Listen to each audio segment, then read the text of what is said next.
ഉണ്ടാവും. Okay. Continue.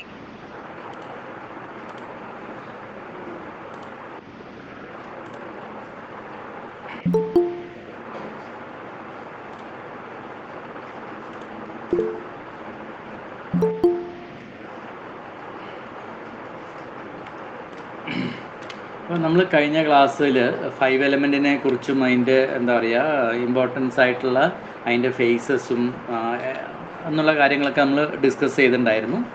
നമ്മളിന്നിപ്പോൾ ഡയഗ്നോസിസിൻ്റെ ചെറിയ കാര്യങ്ങളാണ്. ഓക്കെ, നമ്മൾ ഡയഗ്നോസിസിൻ്റെ ഒരു എന്താ പറയുക നമ്മുടെ ഈ സിലബസ് പോകുന്ന സമയത്ത് ഡയഗ്നോസിസിൻ്റെ പ്രാധാന്യം പറയുകയാണ്. നമ്മൾ ഇപ്പം നമുക്ക് കുറച്ചേറെ കാര്യങ്ങൾ സബ്ജക്റ്റ് കവർ ചെയ്ത ശേഷം തിരിച്ച് ഡയഗ്നോസിസിൽ കുറച്ചുകൂടി ഡെപ്തായിട്ട് പോകാനുണ്ട്. TCMൽ അതിനെ പറയാം. ഒറ്റ മിനിറ്റേ.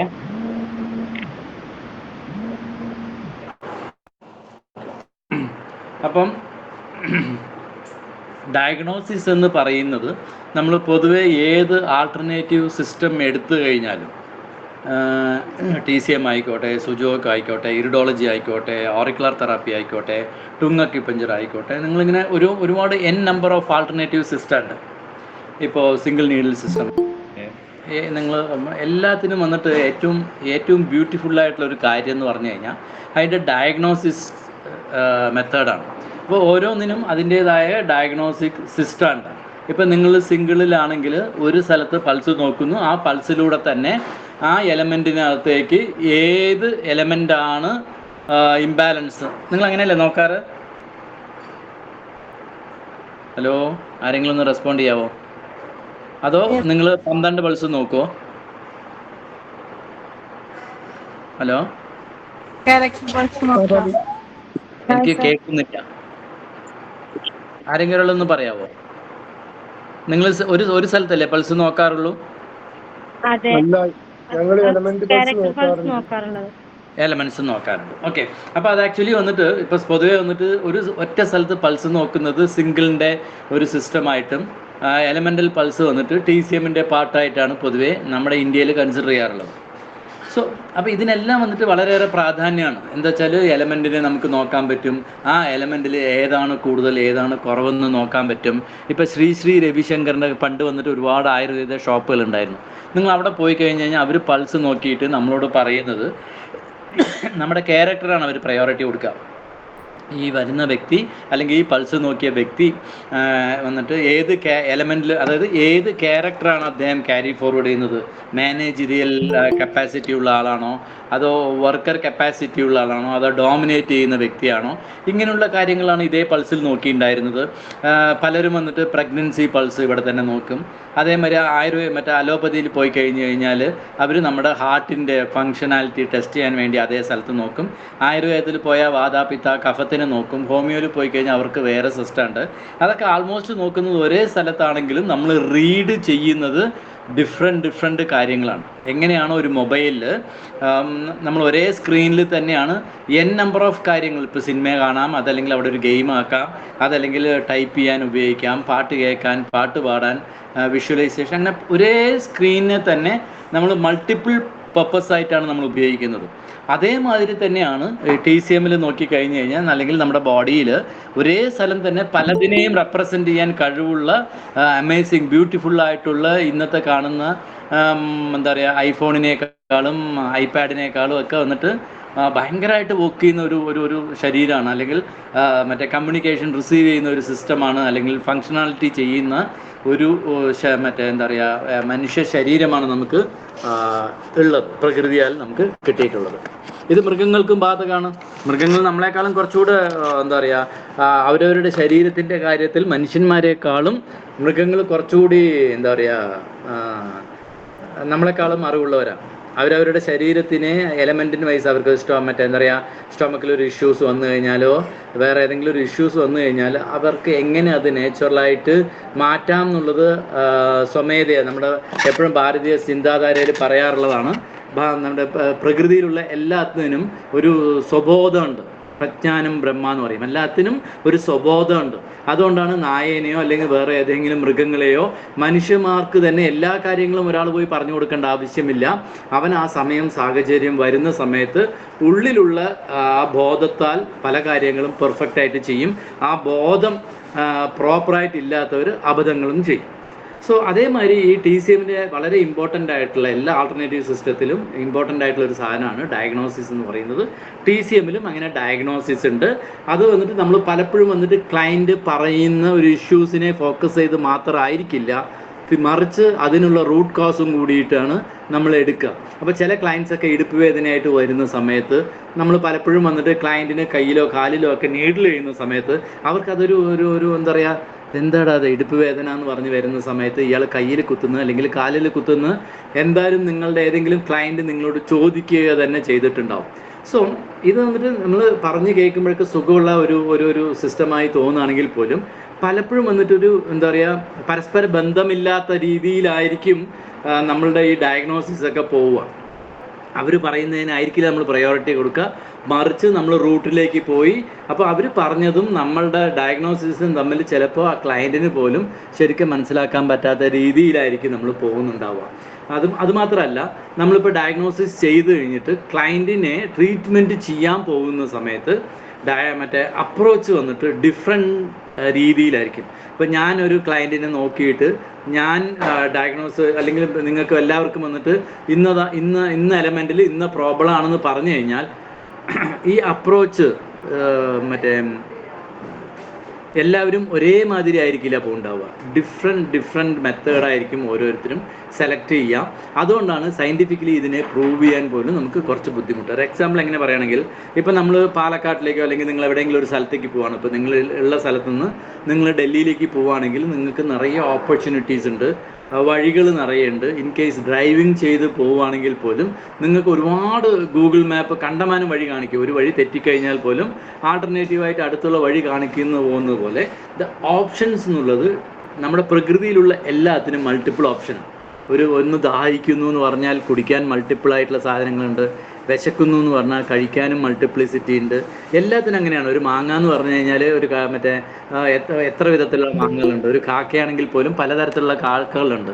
അപ്പോൾ നമ്മുടെ പ്രകൃതിയുടെ ഒരു എന്താ പറയുക ബ്യൂട്ടിഫുൾ അല്ലെങ്കിൽ അൺഡിഫൈൻ ചെയ്യാൻ പറ്റാത്ത ഒരു സാധനമാണ് മൾട്ടിപ്ലിസിറ്റി. അതായത് എല്ലാത്തിനും പലതരത്തിലാണ്, മനുഷ്യന്മാരും പലതരത്തിലാണ്, ഭാഷകൾ പലതരത്തിലാണ്, രീതികൾ പല രീതിയിലാണ്, എല്ലാത്തിലും വൈവിധ്യമുണ്ട്. അല്ലാണ്ട് എല്ലാവരും കോമൺ ആയിട്ട് ഫോളോ അപ്പ് ചെയ്യുന്ന ഒരു സാധനം മാത്രമേ ഉള്ളൂ, അത് സൂര്യൻ മാത്രമേ ഉള്ളൂ അല്ലേ. സൂര്യൻ നമുക്ക് സൂര്യപ്രകാശം കിട്ടണം. ബാക്കിയെല്ലാമൊക്കെ വൈവിധ്യങ്ങൾ നിറഞ്ഞിട്ടുള്ള ഒരു കാര്യങ്ങളാണ്. സോ അതേമാതിരി തന്നെ നമുക്ക് വന്നിട്ട് ഡയഗ്നോസിസ് പാർട്ടിലേക്ക് പോകുമ്പോൾ നമുക്ക് കുറച്ച് കോംപ്ലിക്കേഷൻസ് ഉണ്ടാവാം. അതേമാതിരി തന്നെ നീഡിൽസ് ഓപ്പൺ ചെയ്യുന്ന സമയത്ത് ചില കോംപ്ലിക്കേഷൻസ് ഉണ്ടാവാം. പക്ഷേ നമ്മൾ എപ്പോഴും വന്നിട്ട് ഇപ്പോൾ പൾസ് നിങ്ങൾ ഫസ്റ്റ് ഡേ ഒരു ക്ലാസ്സിൽ പോയി ഇരുന്നത് കൊണ്ട് തന്നെ നിങ്ങൾ ആ പൾസിൻ്റെ മാസ്റ്റർ ആവുന്നില്ല. അതിന് നിരന്തരമായിട്ടുള്ള പ്രാക്ടീസ് വരുന്നത് പോലെ ഇതിനകത്തേക്ക് നമുക്ക് പതുക്കെ ഓരോ സബ്ജക്റ്റായിട്ട് നിങ്ങൾ എത്ര സമയം എടുത്ത് പഠിക്കുന്നുവോ അത്രത്തോളം ഇൻഡെപ്തായിട്ട് ഇറങ്ങാം. സ്പീഡ് നിങ്ങൾക്ക് എന്താ പറയുക വലിയൊരു ഗുണം ചെയ്യത്തില്ല. അപ്പോൾ പതുക്കെ പയ്യെ തിന്നാ പതുക്കെ പനിയും തിന്നാന്ന് പറയുന്നത് പോലെ ഓരോ സബ്ജക്ട്സായിട്ട് കുറേശ്ശെ മനസ്സിലായില്ലെങ്കിൽ എഗെയിൻ വന്നിട്ട് പിന്നെയും നിങ്ങളത് വായിച്ച് പിന്നെയും നിങ്ങളുടെ ബുദ്ധി അല്ലെങ്കിൽ നമ്മളുടെ ചിന്തകളെ വന്നിട്ട് സ്റ്റിമുലേറ്റ് ചെയ്തുകൊണ്ട് വരുമ്പോൾ പതുക്കെ നമുക്ക് ഇതിനെക്കുറിച്ച് മനസ്സിലാക്കാൻ പറ്റും. എപ്പോഴും റിപ്പീറ്റ് ചെയ്ത് വായിക്കാൻ ശ്രമിക്കുക. റിപ്പീറ്റ് ചെയ്ത് നിങ്ങൾക്ക് ഫ്രീ ബസ്സിലൊക്കെ പോകുന്ന സമയത്തോ കഴിയുന്നതും വെറുതെ റീൽസും മറ്റുമൊക്കെ നോക്കുന്ന സമയത്തിന് പകരം ഏതെങ്കിലും സ്ലൈഡ് എടുത്ത് വെച്ചിട്ട് നിങ്ങളുടെ മനസ്സിനകത്ത് സാറ്റിസ്ഫൈ ചെയ്യിക്കുന്ന രീതിയിൽ നിങ്ങളതിനെ മനസ്സിലാക്കാൻ വേണ്ടി ശ്രമിക്കുക. അങ്ങനെ TCMൽ മെയിനായിട്ട് 8 പ്രിൻസിപ്പിൾസാണ് പറയുക. ഓക്കെ, അതിനെ ബാഗാങ് എന്ന് പറയും. TCMൽ മെയിനായിട്ട് നമ്മൾ ബാലൻസിങ് സിസ്റ്റമാണ്. അതായത് നമ്മുടെ TCMൻ്റെ ഫണ്ടമെൻ്റൽ തന്നെയാണ് ഈ ബാലൻസിങ് എന്നുള്ളതാണ്. എല്ലാത്തിനും ബാലൻസ് ചെയ്ത് വിടുക, അത് മാത്രമേ നമ്മൾ ചെയ്യേണ്ടതുള്ളൂ. ബാക്കി ശരീരം ചെയ്തോളും എന്നുള്ള കൺസെപ്റ്റ് ഉള്ളതുകൊണ്ട് 8 കാര്യങ്ങളാണ് നമ്മൾ ആദ്യം ശരിക്ക് ഡയഗ്നോസ് ചെയ്യേണ്ടത്. അതിനെ ബാഗാങ് എന്നാണ് TCMൽ പറയുക. ആ 8 പ്രിൻസിപ്പിൾസ് നിങ്ങൾ ആൾറെഡി യിങ് കുറിച്ച് കുറേയേറെ മനസ്സിലാക്കിയിട്ടുണ്ട്. ഓക്കെ, അത് കഴിഞ്ഞാൽ അസുഖങ്ങൾ 2 തരത്തിലുണ്ട്. ഒന്ന് പ്രകൃതിയിൽ നിന്ന് നമുക്ക് കിട്ടുന്നത് എക്സ്റ്റേണൽ ഡിസീസസ്, പിന്നെയുള്ളത് ഇൻറ്റേർണൽ ഡിസീസസ്, ശരീരത്തിനകത്തുനിന്ന് തന്നെ ഉണ്ടാവുന്നത്. ഇങ്ങനെ 2 തരത്തിലുള്ള ഡിസീസ് ഉണ്ട്. അതിൻ്റെയൊക്കെ ചൈനീസ് നെയിമാണ് നമ്മൾ ബ്രാക്കറ്റിൽ കൊടുത്തിരിക്കുന്നത്. അതേമാതിരി ഡെഫിഷ്യൻസിയും എക്സസും, കുറവും കൂടുതലും, പിന്നെയുള്ളത് കോൾഡ് ആൻഡ് ഹീറ്റ്. ഇതിൽ ഇൻറ്റീരിയർ ആൻഡ് എക്സ്റ്റീരിയർ മാറ്റി വെച്ച് കഴിഞ്ഞാൽ തന്നെ, ഡെഫിഷ്യൻസി ആൻഡ് എക്സസ് മാറ്റി വെച്ച് കഴിഞ്ഞാൽ yin and yang, cold and heat common ആയിട്ടാണ്. അതിന് നമ്മൾ പഠിക്കുന്ന സമയത്തും ഇത് തന്നെയല്ലേ ഇൻ യാങ്ങിൽ പഠിച്ചത്, അല്ലെങ്കിൽ കോൾഡ് ആൻഡ് ഹീറ്റ് പഠിക്കുമ്പോൾ നമുക്ക് ഇൻ യാങ് പഠിച്ചതല്ലേ ഇതെന്ന് തോന്നും. അത്ര സിമിലാരിറ്റി ഉണ്ട്. കാരണം ഇന്നെന്ന് പറയുന്നത് കോൾഡിനെ റെപ്രസെൻ്റ് ചെയ്യുന്നതും യാങ് എന്ന് പറയുന്നത് ഹീറ്റിനെ റെപ്രസെൻ്റ് ചെയ്യുന്നതാണെന്ന് നിങ്ങൾക്കറിയാം. അപ്പോൾ ഇന്ന് കൂടുതലാണെന്ന് പറഞ്ഞു കഴിഞ്ഞാൽ തണുപ്പ് കൂടുതലാണ്, യാങ് കൂടുതലാണെന്ന് പറഞ്ഞു കഴിഞ്ഞാൽ ഹീറ്റ് കൂടുതലാണ്. അപ്പോൾ ഇത് പലപ്പോഴും വന്നിട്ട് നമ്മൾ എന്താ വെച്ചാൽ ഒരു കൺഫ്യൂഷൻ ക്രിയേറ്റ് ചെയ്യും. കാരണം ഈ സിമിലാരിറ്റി ഉള്ളത് കൊണ്ടും നമ്മൾ മറ്റേ ഒരു പാറ്റേൺ ഉണ്ടാക്കുന്ന സമയത്ത് അങ്ങോട്ടും ഇങ്ങോട്ടൊക്കെ ക്രോസ് ചെയ്ത് നോക്കുന്ന സമയത്ത് ചെറിയൊരു കൺഫ്യൂഷൻ ഇനിഷ്യലി ഉണ്ടാവും. പക്ഷേ നിങ്ങൾ കുറച്ച് ഒരു 10-20 പേഷ്യൻസിനെ സിൻസിയറായിട്ട് നോക്കാൻ തുടങ്ങി കഴിയുമ്പോൾ നിങ്ങൾക്കിത് മനസ്സിലാവണം. പേഷ്യൻറ്റിന് തന്നെ വേണമെന്നില്ല, നിങ്ങളുടെ കൂടെ വർക്ക് ചെയ്യുന്നവർ അല്ലെങ്കിൽ നിങ്ങളുടെ വീട്ടിലുള്ളവരെല്ലാം തന്നെ നിങ്ങൾക്ക് വന്നിട്ട് മറ്റേ ആറ്റിറ്റ്യൂഡ്സും ഇതെല്ലാം വെച്ചിട്ട് നിങ്ങൾക്ക് മനസ്സിലാക്കാൻ പറ്റും. അപ്പോൾ നമ്മൾ ജസ്റ്റ് ജനറലായിട്ടൊന്ന് പാറ്റേണിലേക്ക് പോകണ മുമ്പ് ജനറലായിട്ട് അറിയാനുള്ള കാര്യങ്ങളെയാണ് നമ്മളിപ്പോൾ മെയിനായിട്ട് നോക്കുന്നത്. TCMൻ്റെ ഫണ്ടമെൻ്റലി വരുന്ന കാര്യങ്ങളാണ് ഇതൊക്കെ. ഓക്കെ, ഇതൊക്കെ നിങ്ങൾ ആൾറെഡി വന്നിട്ട് ചെയ്തുകൊണ്ടിരിക്കുന്നതാണ്. പക്ഷേ ഇങ്ങനെ റൂൾ അറിഞ്ഞ് ചെയ്യുന്നുണ്ടാവില്ല, അത്രയേ ഉള്ളൂ വ്യത്യാസം. നിങ്ങൾക്ക് ഇത് പുതിയതായിട്ടാണ് കേൾക്കുന്നതെങ്കിൽ. ഓക്കെ, ഇതെല്ലാം നിങ്ങൾ അറിയാതെ എല്ലാം കവർ ചെയ്ത് പോയിട്ടുള്ള കാര്യങ്ങളൊക്കെ തന്നെയാണ്.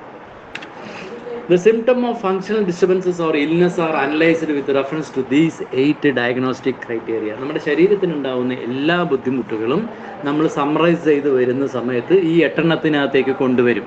ഇതിനകത്ത് നമ്മൾ പ്രയോറിറ്റി ഇല്ലാണ്ട് പിന്നെ യൂസ് ചെയ്യുന്ന വാക്കുകൾ എന്തൊക്കെയാണെന്ന് ചോദിച്ചു കഴിഞ്ഞാൽ നമ്മൾ പറയുന്നത് വിൻഡ് എന്ന് പറയും, അതേമാതിരി ഡാംപ്നെസ് എന്ന് പറയും.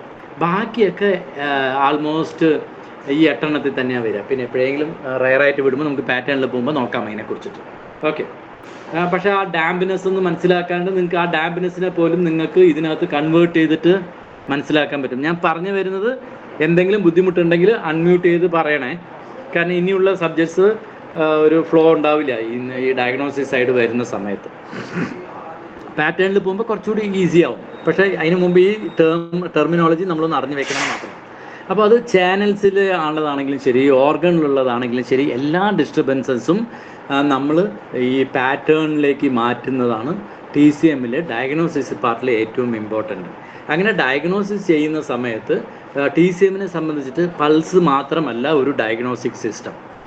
അവിടെ വന്നിട്ട് ഒരു ക്ലയൻറ്റ് വരുന്ന സമയത്ത് തൊട്ടിട്ടേ നമ്മൾ ഒബ്സർവേഷൻ നടക്കും. അവർ പറയുന്നത് മുഴുവനും കേൾക്കണം. നമ്മൾ അതിനെ ബേസ് ചെയ്തുകൊണ്ട് അവർക്ക് തിരിച്ച് കുറേ ചോദ്യങ്ങൾ ചോദിക്കണം. എന്നിട്ട് അവരുടെ സംസാര ശൈലി, കണ്ണ്, സ്കിന്നിൻ്റെ എന്താ പറയുക, അപ്പിയറൻസ്, ഈവൺ ട്രഡീഷണലായിട്ട് പ്രാക്ടീസ് ചെയ്യുന്ന, സിൻസിയറായി പ്രാക്ടീസ് ചെയ്യുന്ന ഒരു വ്യക്തി വന്നു കഴിഞ്ഞാൽ അവരുടെ ബോഡിയിൽ നിന്ന് വരുന്ന സ്മെൽ, നമ്മളെ വിയർപ്പ്, ഇതെല്ലാം തന്നെ ഒരു ഡയഗ്നോസിസ് ടൂളായിട്ടാണ് ഉപയോഗിക്കുക. അതുകൂടാതെ ബാക്കി നമ്മൾ അവരടുത്ത് ചോദിച്ച് മനസ്സിലാക്കിയ ശേഷം നമ്മുടെ ഡയഗ്നോസിസിനെ കൺക്ലൂഡ് ചെയ്യാൻ വേണ്ടിയിട്ട് പൾസും കൂടെ നോക്കും. ഓക്കെ, ഇത്രയും കൂടെ കമ്പയർ ചെയ്തിട്ടാണ് TCMൽ ശരിക്കും പറഞ്ഞ ഡയഗ്നോസിസ് മെത്തേഡ്. അല്ലാണ്ട് പൾസ് മാത്രമായിട്ട് TCMൽ ഡയഗ്നോസിങ് ഇല്ല. ഓക്കെ, നമ്മൾ ബാക്കി നമ്മുടെ ഒബ്സർവേഷൻസ് ഒക്കെ കറക്റ്റാണോ ഇല്ലയോ എന്ന് അറിയാൻ വേണ്ടിയിട്ടുള്ള ഒരു ഉപാധിയാണ്. നമ്മുടെ ഫൈനലൈസേഷനെ ഇത് കൺഫേം ആക്കിക്കോ എന്ന് പറയാൻ വേണ്ടി മാത്രമാണ് പൾസിനെ നോക്കുക.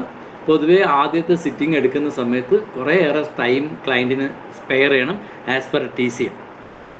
ഓക്കെ, സോ ഈ പാറ്റേൺ ഡിസോർമണിനെ ചൈനീസ് സിൻഡ്രം അല്ലെങ്കിൽ TCM സിൻഡ്രംസ് എന്ന് വിളിക്കാം. നമ്മൾ ഏതൊരു വ്യക്തി വന്നു കഴിഞ്ഞാലും ഈ പാറ്റേണിലേക്ക് കൊണ്ടുവരും. ഇപ്പോൾ ഒരു എക്സാമ്പിൾ പറയുകയാണെങ്കിൽ, ഇപ്പോൾ നിങ്ങളുടെ ക്ലാസ്സുകളിൽ നിങ്ങളവിടെ 2 ബാച്ച് ഉണ്ടെന്ന് വെക്കുക. ഒരു ബാച്ചിൽ മുഴുവനും ആണുങ്ങളും ഒരു ബാച്ചിൽ മുഴുവനും പെണ്ണുങ്ങളാണെങ്കിൽ നമ്മളതിന് ഇൻ യാങ്ങിൽ കൺസിഡർ ചെയ്യുന്ന സമയത്ത് ഏതായിരിക്കും ഇൻ ബാച്ച്, ഏതായിരിക്കും Yang batch?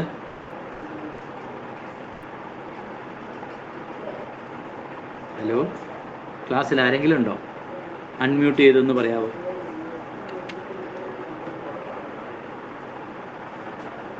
Hello hello class പറഞ്ഞോളൂ. ഞാൻ ചോദിച്ചതിന് ഉത്തരം പറയൂ.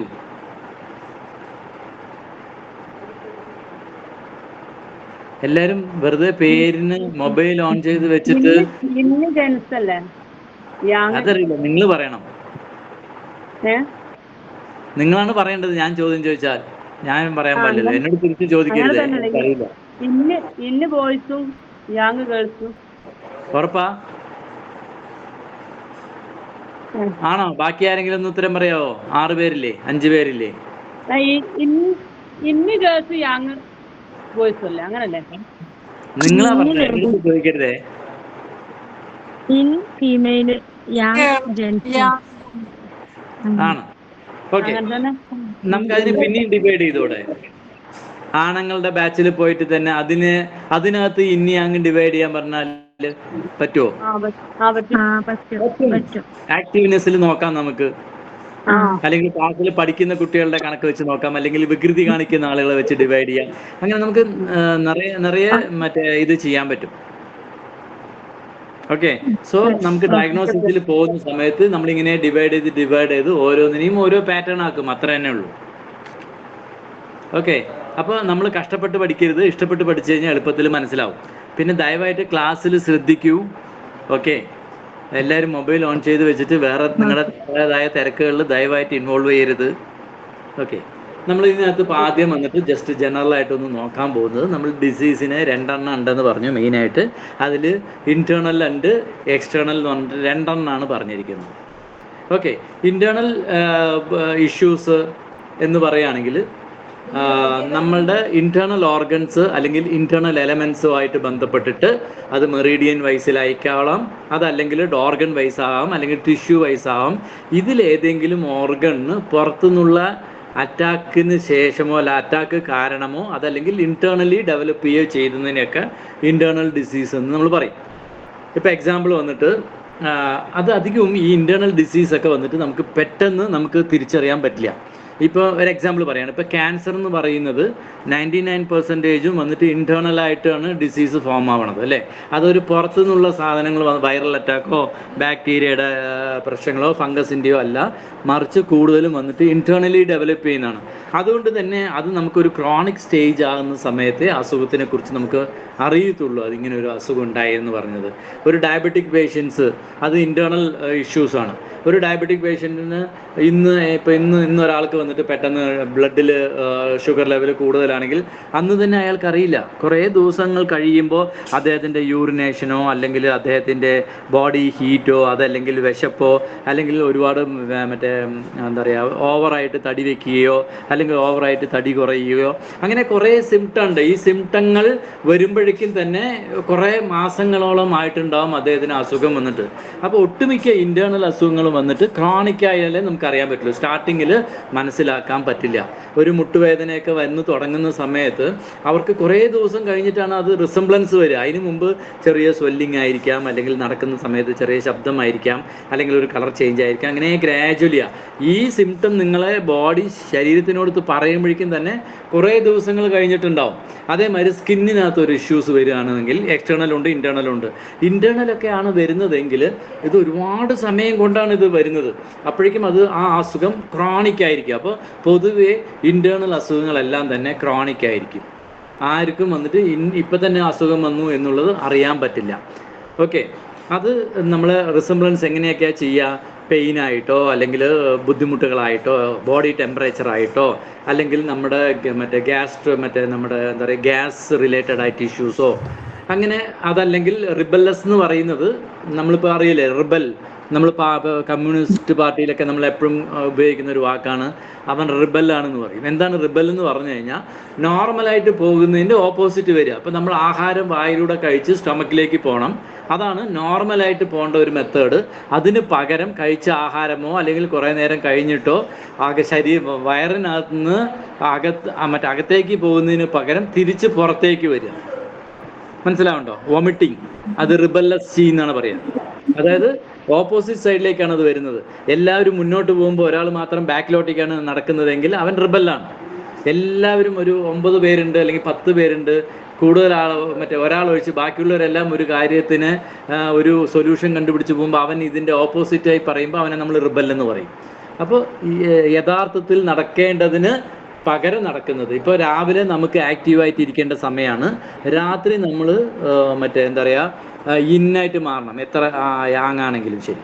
പക്ഷേ ഇന്ന് കാലഘട്ടങ്ങളിൽ നോക്കിക്കഴിഞ്ഞ് കഴിഞ്ഞാൽ നമ്മുടെ കുട്ടികളൊക്കെ വന്നിട്ട് കളിക്കാൻ പോകുന്നത്, ഞാൻ ടഫ് കോർട്ടിൽ കളിക്കാൻ പോവാണ്, എത്ര മണിക്ക്? രാത്രി 10 മണിക്കും 11 മണിക്കും. മറ്റേ വയറ് നിറച്ച് മറ്റേ പെട്ടെന്ന് ദഹിക്കാത്ത സാധനങ്ങൾ എല്ലാം കഴിക്കുന്നത് ഏത് സമയത്താണ്? ഒരുപാട് രാത്രിയായിട്ടാണ്. നമ്മളെല്ലാം ചെയ്യുന്നത് ഇപ്പോൾ റിബല്ലാണ്. എന്താണോ നേരായ രീതിയിൽ ചെയ്യേണ്ടത് അതിൻ്റെ ഓപ്പോസിറ്റാണ് ചെയ്യുന്നത്, റിബല്ലസ് ചെയ്യാണ്. അപ്പോൾ നമ്മളെപ്പോഴും റിബൽ ഉണ്ടെങ്കിൽ ആ പാർട്ടി നന്നാവില്ല എന്നാണ് പറയുക അല്ലേ. ഒരു 10 പേരുള്ള ഒരു കൂട്ടായ്മയിൽ ഒരുത്തൻ മാത്രം റിബല്ലസ് ആയി എന്ന് പറഞ്ഞു കഴിഞ്ഞാൽ ആ ഗ്രൂപ്പ് തന്നെ മോശമാവുന്നു എന്നുള്ളതിൻ്റെ അർത്ഥമാണ്. അപ്പോൾ നമ്മുടെ ലൈഫ് സ്റ്റൈൽ പാറ്റേൺ എല്ലാം തന്നെയാണ് നമ്മുടെ വരും തലമുറകളെ നശിപ്പിക്കുന്നതിന് വിത്തിട്ട് കൊടുക്കുന്നത്. ഇത് നമ്മുടെ സബ്ജക്റ്റ് അല്ല, ഞാൻ പറഞ്ഞു വന്നപ്പോൾ അങ്ങനെ പറഞ്ഞു പോയതാണ്. അപ്പോൾ അതിൻ്റെ ഇങ്ങനെ ഇൻറ്റേർണൽ ഡിസ്റ്റർബൻസസ് ഒക്കെ വരുന്ന സമയത്ത് ഇതിൽ ചിലതൊക്കെ കോമൺ ആയിട്ടുണ്ടാവും കേട്ടോ. ചില എക്സ്റ്റേണൽ ഡിസീസസ് പോയി കഴിഞ്ഞ് അകത്ത് പോയിട്ട് ഇൻറ്റേർണൽ ഡിസീസായിട്ട് കൺവേർട്ട് ചെയ്യും. ഇപ്പം നമുക്ക് തണുപ്പത്ത് പോയിട്ട് വന്നു, ഒന്ന് ചെറുതായിട്ട് തുമ്മൽ വരുന്നു, നമ്മളതിനെ പ്രോപ്പറായിട്ട് ശ്രദ്ധിക്കാത്തത് കൊണ്ട് അത് ചിലപ്പോൾ ജലദോഷമായിട്ട് മാറും. നമ്മൾ അപ്പോഴും അതിനെ മര്യാദയ്ക്കല്ല ട്രീറ്റ് ചെയ്യണമെങ്കിൽ അത് ഇൻറ്റേർണൽ ഓർഗണിലേക്ക് എഫക്റ്റ് ചെയ്യും. അങ്ങനെ ഓർഗൺ എഫക്റ്റ് ചെയ്യുമ്പോൾ മെറിഡിയനിലെ ചീയൊക്കെ ഭാഗം. അപ്പോൾ അത് എക്സ്റ്റേണൽ കൺവേർട്ട് ചെയ്ത് ഇൻറ്റേർണലിലേക്ക് പോയി എന്നർത്ഥം. അങ്ങനെ ഇൻറ്റേർണലിൽ പോകുമ്പോൾ ആ ഓർഗൺ എഫക്റ്റ് ആവും. ഓക്കെ, അപ്പോൾ അതുകൊണ്ട് ചിലതൊക്കെ കോമൺ ആയിട്ട് വരും. ഇപ്പോൾ മറ്റേ വയറിളക്കമൊക്കെ വരുന്നത് വന്നിട്ട് നിങ്ങൾ ഫുഡ് പോയ്സൺ ആയാലും വരും, അല്ലെങ്കിൽ ഉള്ളിൽ എന്തെങ്കിലും ഒരു ഇഷ്യൂസ് ഉണ്ടെങ്കിലും വരും. അപ്പോൾ ഇത് നമ്മൾ അതുകൊണ്ടാണ് ഞാൻ പറഞ്ഞത്, ഡയഗ്നോസിസ് സൈഡിൽ പോകുന്ന സമയത്ത് പലതും അങ്ങോട്ടും ഇങ്ങോട്ടും കോൺട്രവേഴ്സി ഉണ്ടാക്കുന്ന പല കാര്യങ്ങളും വരും. തൽക്കാലം ഇതെങ്ങനെ മനസ്സിലാക്കിയിട്ട് നമ്മൾ ഫർദറായിട്ട് പിന്നെയും പഠിക്കുന്ന സമയത്ത് നമുക്ക് ആ ക്ലാരിറ്റി വരും. അപ്പോൾ ഇൻറ്റേർണൽ വേറെ എക്സ്റ്റേണൽ വേറെ അല്ല, പക്ഷെ നമ്മൾ കൺസിഡർ ചെയ്യുമ്പോൾ രണ്ടായിട്ട് തന്നെ കൺസിഡർ ചെയ്യണം. എങ്ങനെയാണോ ഈ ഒറ്റ ശരീരത്തിനെ ഇന്നായിട്ടും യാങ് ആയിട്ടാണല്ലോ കൺസിഡർ ചെയ്തത്, എൻ്റെ ഫ്രണ്ട് വശം ഇന്നും എൻ്റെ ബാക്കിനെ യാങ് എന്നും ആക്കി, ഒരൊറ്റ ചീനെ തന്നെ ഇന്നും ആക്കുന്നത് പോലെ തന്നെ അതിനെ നമ്മൾ ഡിവൈഡ് ചെയ്യുമ്പോൾ കോമൺ ആയിട്ട് ചില കാര്യങ്ങൾ ഉണ്ടാവും. അത് മനസ്സിലാക്കിയാൽ മതി. സോ പൊതുവേ ആയിട്ട് നമുക്ക് വന്നിട്ട് ക്രോണിക് ആയിരിക്കും ഇൻറ്റേർണൽ ഡിസീസ് എന്നുള്ളത് മനസ്സിലാക്കുക. ബാക്കി സിംറ്റംസിനൊന്നും പ്രയോറിറ്റി കൊടുക്കണ്ട. ക്രോണിക് ആയിരിക്കണം. ക്രോണിക് ആണെങ്കിൽ ഉറപ്പായിട്ടും അത് ഇൻറ്റേർണലിനെ ബാധിച്ചു എന്നർത്ഥം. ഒരുപാട് കാലമായി, 4-5 മാസമായി, അല്ലെങ്കിൽ 1 കൊല്ലമായി 2 കൊല്ലമായി എന്നൊക്കെ പറയുകയാണെങ്കിൽ ഉറപ്പായിട്ടും അത് ഇൻറ്റേർണൽ ഡിസീസിലേക്ക് കൺവേർട്ട് ചെയ്തു എന്ന് ടെമ്പററി നിങ്ങൾ മനസ്സിലാക്കിയാൽ മതി. ഓക്കെ, അതേമാതിരി തന്നെ ഇത് എമോഷനെയും ബാധിക്കും. അങ്ങനെ ഇൻറ്റേർണൽ ഡിസ്റ്റർബൻസസ് വരുന്ന സമയത്ത് ക്രോണിക് സ്റ്റേജ് ആയതുകൊണ്ട് ഓർഗണിനെയും മെറിഡിയൻ്റെ ചീനെയും ബാധിക്കുന്നത് കൊണ്ട് നിങ്ങളുടെ എമോഷനും ബാധിക്കും. അതിൽ വന്നിട്ട് അതും നമുക്ക് ആ എമോഷനും മനസ്സിലാക്കി കഴിഞ്ഞു കഴിഞ്ഞാലും ഏത് ഓർഗനാണ് കൂടുതൽ ഇംബാലൻസ് എന്നറിയാം. ഇപ്പോൾ വാട്ടർ റിലേറ്റഡ് ആയിട്ടാണെങ്കിൽ അവർക്ക് ഫിയർനെസ് കൂടുതലായിരിക്കും, ഭയം കൂടുതലായിരിക്കും. അപ്പോൾ ഇൻറ്റേർണലി വാട്ടറിൻ്റെ ചീനെ എഫക്റ്റ് ചെയ്തു. ഏത് സമയത്ത് അവർക്ക് സാഡ്നെസ്, സങ്കടങ്ങളാണ് വരുന്നതെങ്കിൽ, അല്ലെങ്കിൽ ഗ്രിഫ്നെസ് ആണ് വരുന്നതെങ്കിൽ അത് വന്നിട്ട് മെറ്റലുമായിട്ട് ബന്ധപ്പെട്ടിട്ടായിരിക്കും. മറ്റേ ആൻസൈറ്റി മറ്റുമൊക്കെ ആകുമ്പോൾ ഫയറും വുഡുമായിട്ട് കണക്റ്റഡ് ആവും. ഇറിറ്റേറ്റബിലിറ്റി ആണെങ്കിൽ വുഡാണ് അതിൻ്റെ കാരണം. അങ്ങനെ നമുക്ക് ഈ എമോഷൻസ് നമ്മൾ കഴിഞ്ഞ ക്ലാസ്സിൽ പഠിച്ച എമോഷൻസ് ഒക്കെ എടുത്തു കഴിഞ്ഞാലും അവർക്ക് ഏതൊക്കെ ഓർഗനാണ് ഇംബാലൻസ് ഉള്ളതെന്നുള്ളത് നമുക്ക് മനസ്സിലാക്കാൻ പറ്റും. അതേമാതിരി തന്നെ എക്സ്റ്റേണൽ ഇൽനെസ് എന്ന് പറയുന്നത് പുറത്തുനിന്ന് നമുക്ക് സംഭവിക്കുന്നത്.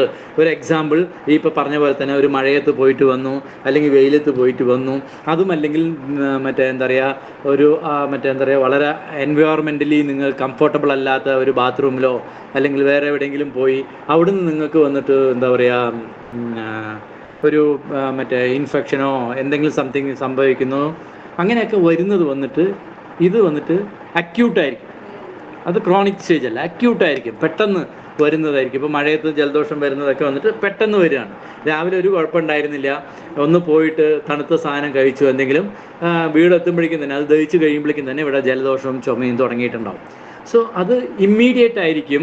ക്രോണിക് സ്റ്റേജസിൽ വന്നിട്ട് ഡൾ പെയിനൊക്കെ വരും.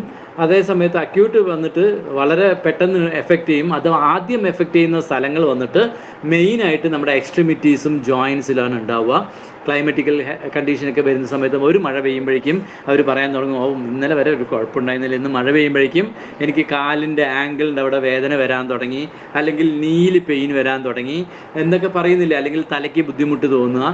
ഇതെല്ലാം വന്നിട്ട് ക്ലൈമറ്റ് ഫാക്ടറുമായിട്ട് കണക്ട് ചെയ്യുന്നതാണ്. ഒട്ടുമിക്ക എക്സ്റ്റീരിയർ ആയിട്ടുള്ള ഡിസീസും, അതായത് ഒരു ബാക്ടീരിയൽ ഇതൊക്കെ വന്നിട്ട് നമ്മൾ എന്താ പറയുക എൻവയോൺമെൻറ്റിൽ നിന്ന് വരികയാണെങ്കിലും അത് ക്ലൈമറ്റുമായിട്ട് ബന്ധപ്പെട്ടിട്ടാണ്. അപ്പോൾ കൂടുതലും എക്സ്റ്റേണൽ ഇൽനെസ് ഒക്കെ തന്നെ എന്തുകൊണ്ടാണ് വരുന്നത്? ഈ ക്ലൈമറ്റിക്കൽ ഫാക്ടർ കൊണ്ട് വരുന്നത്. നമ്മൾ ഇതിനകത്ത് ആക്സിഡൻറ്റും മറ്റുള്ള കാര്യങ്ങളും ഇതിനകത്ത് നമ്മൾ കൺസിഡർ ചെയ്തിട്ടില്ല കേട്ടോ. Typical external disturbance are peripheral neurology or located joint diseases. അതായത് നമ്മുടെ പെരിഫറൽ ഭാഗത്ത്, അതായത് ശരീരത്തിൻ്റെ ഏറ്റവും ഔട്ടർ സൈഡിൽ, അതായത് സ്കിൻ റിലേറ്റഡ് ആയിട്ടുള്ള ഭാഗങ്ങളിൽ, അപ്പോൾ അതിൻ്റെ അടുത്ത് വരുന്ന സ്ഥലങ്ങളിലൊക്കെ തന്നെ ഇത് വളരെ പെട്ടെന്ന് എഫക്റ്റ് ചെയ്യും. അതേമാതിരി തന്നെ നമ്മൾ പറഞ്ഞു ഈ എക്സ്ട്രിമിറ്റീസ്, അതായത് തല, കൈ, കാല്, കൈകളിലെ കാലുകളിലെയും ജോയിൻറ്റ്, ഇങ്ങനെയുള്ള സാധനങ്ങളെയാണ് ഫസ്റ്റ് അറ്റാക്ക് ചെയ്യുക. Chinese medicines consider that these are caused by external pathogenic influence such as cold, heat, damp, wind and dryness. ഈ ഡാമ്പ് മാത്രമാണ് നമ്മൾ നേരത്തെ പറഞ്ഞ 8ൽ വരാത്തത്. അതെന്തുകൊണ്ടാണെന്ന് വെച്ച് കഴിഞ്ഞാൽ അതിന് നമുക്ക് വേറൊരു കൺസിഡറേഷനിലും കൂടെ കൊടുത്ത് സംസാരിക്കാൻ പറ്റും. പാറ്റേണിൽ പോകുമ്പോൾ നമുക്ക് അതിനെക്കുറിച്ച് നോക്കാം. പക്ഷേ ഇപ്പോൾ നിങ്ങൾ മനസ്സിലാക്കി കഴിഞ്ഞാൽ ഒരു നീർക്കെട്ട് ശരീരത്തിനകത്ത് എവിടെയെങ്കിലൊക്കെ സ്വെല്ലിങ്ങോ അല്ലെങ്കിൽ ഒരു തടുപ്പോ ഉണ്ടെങ്കിൽ അതൊക്കെ ഡാംപ്നെസ് ആണ്. അതായത് നമ്മുടെ ശരീരത്തിലൂടെ ബ്ലഡ് ആണെങ്കിലും ശരി, ചീയാണെങ്കിലും സുഗമമായ സഞ്ചാരത്തിൽ ഉണ്ടാവണം. അങ്ങനെ സുഗമമായ സഞ്ചാരത്തിലില്ലാണ്ട് എവിടെയെങ്കിലും അടിഞ്ഞുകൂടുമ്പോൾ, പ്രോപ്പറായിട്ട് സഞ്ചരിക്കാതിരിക്കുമ്പോൾ അവിടെ നീർക്കെട്ടും. അതിന് നമ്മൾ ഡാംപ്നെസ് എന്ന് പറയും. ഡ്രൈനെസ് നിങ്ങൾക്ക് അറിയാമല്ലോ, മെറ്റലിൻ്റെ ഡിസീസസ്.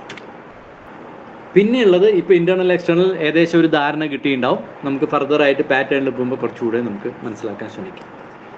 പിന്നെയുള്ളത് ഡെഫിഷ്യൻസിയാണ്. ഡെഫിഷ്യൻസി എന്ന് പറയുന്ന സമയത്ത് കുറവ്, ചീയുടെ കുറവ്, ഒന്നില്ലെങ്കിൽ അത് ഏതെങ്കിലും എലമെൻ്റൽ ചീയായിരിക്കാം അല്ലെങ്കിൽ നോർമൽ ചീയായിരിക്കാം. ആ കുറവ് എങ്ങനെയൊക്കെ നിങ്ങൾക്ക് തന്നെ അറിയാം. ഒരു സാധനം നമുക്ക് സഫീഷ്യൻ്റ് ആയിട്ടില്ല എങ്കിൽ നമ്മളിപ്പോൾ ഓട്ടോമാറ്റിക്കലി നമ്മളൊരു സ്ഥലത്ത് പോകണു, ഒരു ഷോപ്പിംഗ് മാളിൽ പോവുകയാണ്, നമ്മുടെ കയ്യിൽ സഫീഷ്യൻ്റ് ആയിട്ട് പൈസ ഇല്ലെങ്കിൽ നമ്മൾ എങ്ങനെയായിരിക്കും? വെറുതെ ജസ്റ്റ് ഒരു വിൻഡോ ഷോപ്പിംഗ് ആയിരിക്കും അല്ലേ? വലിയ താല്പര്യമൊന്നും ഇല്ലാണ്ട് ജസ്റ്റ് ഇങ്ങനെ പോയി നോക്കും, ആ സാധനം എടുക്കും, വെറുതെ വില നോക്കും, തിരിച്ചവിടെ വെക്കും. നമ്മുടെ മൂവ്മെൻ്റൊക്കെ വളരെ സ്ലോ ആയിരിക്കും അല്ലേ ശരിക്കും പറഞ്ഞാൽ. അപ്പോൾ കാരണം അത് സഫീഷ്യൻ്റ് ആയിട്ടില്ല. നിങ്ങൾക്ക് സഫീഷ്യൻ്റ് ആയിട്ട് എനർജി ഇല്ലെങ്കിൽ എന്തായിരിക്കും? നിങ്ങൾ ഡള്ളായിരിക്കും. പഠിക്കാനിരുന്നാൽ പഠിത്തം കിട്ടത്തില്ല, ശ്രദ്ധിക്കും. മറ്റെന്തെങ്കിലും കാണാനിരുന്ന് കഴിഞ്ഞാൽ, വായിക്കാനിരുന്ന് കഴിഞ്ഞാൽ, ക്ലാസ്സിൽ വന്നിരുന്ന് കഴിഞ്ഞാൽ നിങ്ങൾക്ക് കോൺസെൻട്രേഷൻ കിട്ടത്തില്ല. കാരണം നിങ്ങളുടെ ചീ ഡെഫിഷ്യൻ്റ് ആയതുകൊണ്ട്. അത് ചീനിയും ഡെഫിഷ്യൻസി ആക്കും, അതേ സമയത്ത് ബ്ലഡിനെയും ഡെഫിഷ്യൻസി ആക്കും, അല്ലെങ്കിൽ ജിങ്ങിനെ ഡെഫിഷ്യൻസി ആക്കും. ഇതിൽ ഏതെങ്കിലും ഒന്നിൽ കൂടുതൽ ഐറ്റങ്ങളോ ഡെഫിഷ്യൻസി കുറയുന്നതിനാണ് നമുക്ക് ഡെഫിഷ്യൻസി സിൻഡ്രം തന്നെ പറയുന്നത്. അപ്പോൾ പൊതുവേ അവരുടെ ഫങ്ഷനാലിറ്റി എല്ലാം തന്നെ കുറവായിരിക്കും. ഇതിപ്പോൾ ഒരു ഓർഗണിലേക്കാണ് എഫക്റ്റ് ചെയ്യണമെങ്കിൽ ആ ഓർഗണിൻ്റെ ഫങ്ഷൻ എന്ത് സംഭവിക്കും? കുറവ് സംഭവിക്കും. ഇപ്പോൾ എൻ്റെ ഹാർട്ടിനാണ് ഡെഫിഷ്യൻസി സിൻഡ്രം വന്നിരിക്കണമെങ്കിൽ എൻ്റെ ഹാർട്ട് സഫീഷ്യൻ്റ് ആയിട്ട് എല്ലാവിടെയും ബ്ലഡ് എത്തിക്കാനുള്ള കഴിവുണ്ടാവില്ല. അപ്പോൾ നമ്മൾ പറയും ഹാർട്ട് റേറ്റ് കുറവാണ്, ഹാർട്ട് പ്രോപ്പറായി പമ്പ് ചെയ്യുന്നില്ല, ലോവർ ബി പി പ്രോപ്പറായിട്ടില്ല. അങ്ങനെ ബി പി പ്രോപ്പറായി ഇല്ലെങ്കിൽ ഉറപ്പായിട്ടും ഡാംപ്നെസ് ക്രിയേറ്റ് ചെയ്യും. ഇപ്പോൾ നിങ്ങളുടെ ശരീരത്തിനകത്ത് എവിടെ നീർക്കെട്ട് വരികയാണെങ്കിലും ശരി, മറ്റേ എന്തെങ്കിലും അടിഞ്ഞു കൂടുന്ന സിംപ്റ്റം എല്ലാം വന്നു കഴിഞ്ഞു കഴിഞ്ഞാൽ നിങ്ങൾ ആദ്യം നിങ്ങളുടെ ബി പി ചെക്ക് ചെയ്യണം. സഫീഷ്യൻ്റ് ആയിട്ട് നിങ്ങൾക്ക് ബി പി ഉണ്ടോ? അങ്ങനെ ബി പി പ്രോപ്പറായിട്ടുണ്ടെങ്കിൽ എവിടെയും നീർക്കെട്ടും മറ്റും വരാൻ പാടില്ല. ഫസ്റ്റ് അത് നോക്കണം, എന്നിട്ട് അടുത്തതിലേക്ക് പോകാൻ പാടുള്ളൂ. ഓക്കെ, അങ്ങനെ ബി പി പ്രോപ്പർ അല്ലെങ്കിൽ അതിനെ കറക്റ്റ് ചെയ്യണം. അപ്പോൾ ഓട്ടോമാറ്റിക്കലി ആ ഇഷ്യൂസ് വരും.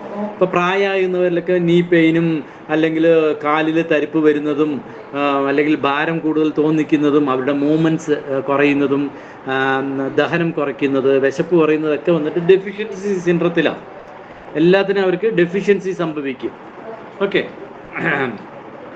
നമ്മൾ ഞാൻ സബ്ജക്റ്റ് വിട്ട് പോകുന്നു സംശയം, ഞാൻ സ്ക്രീനിലുള്ളത് വായിക്കാം.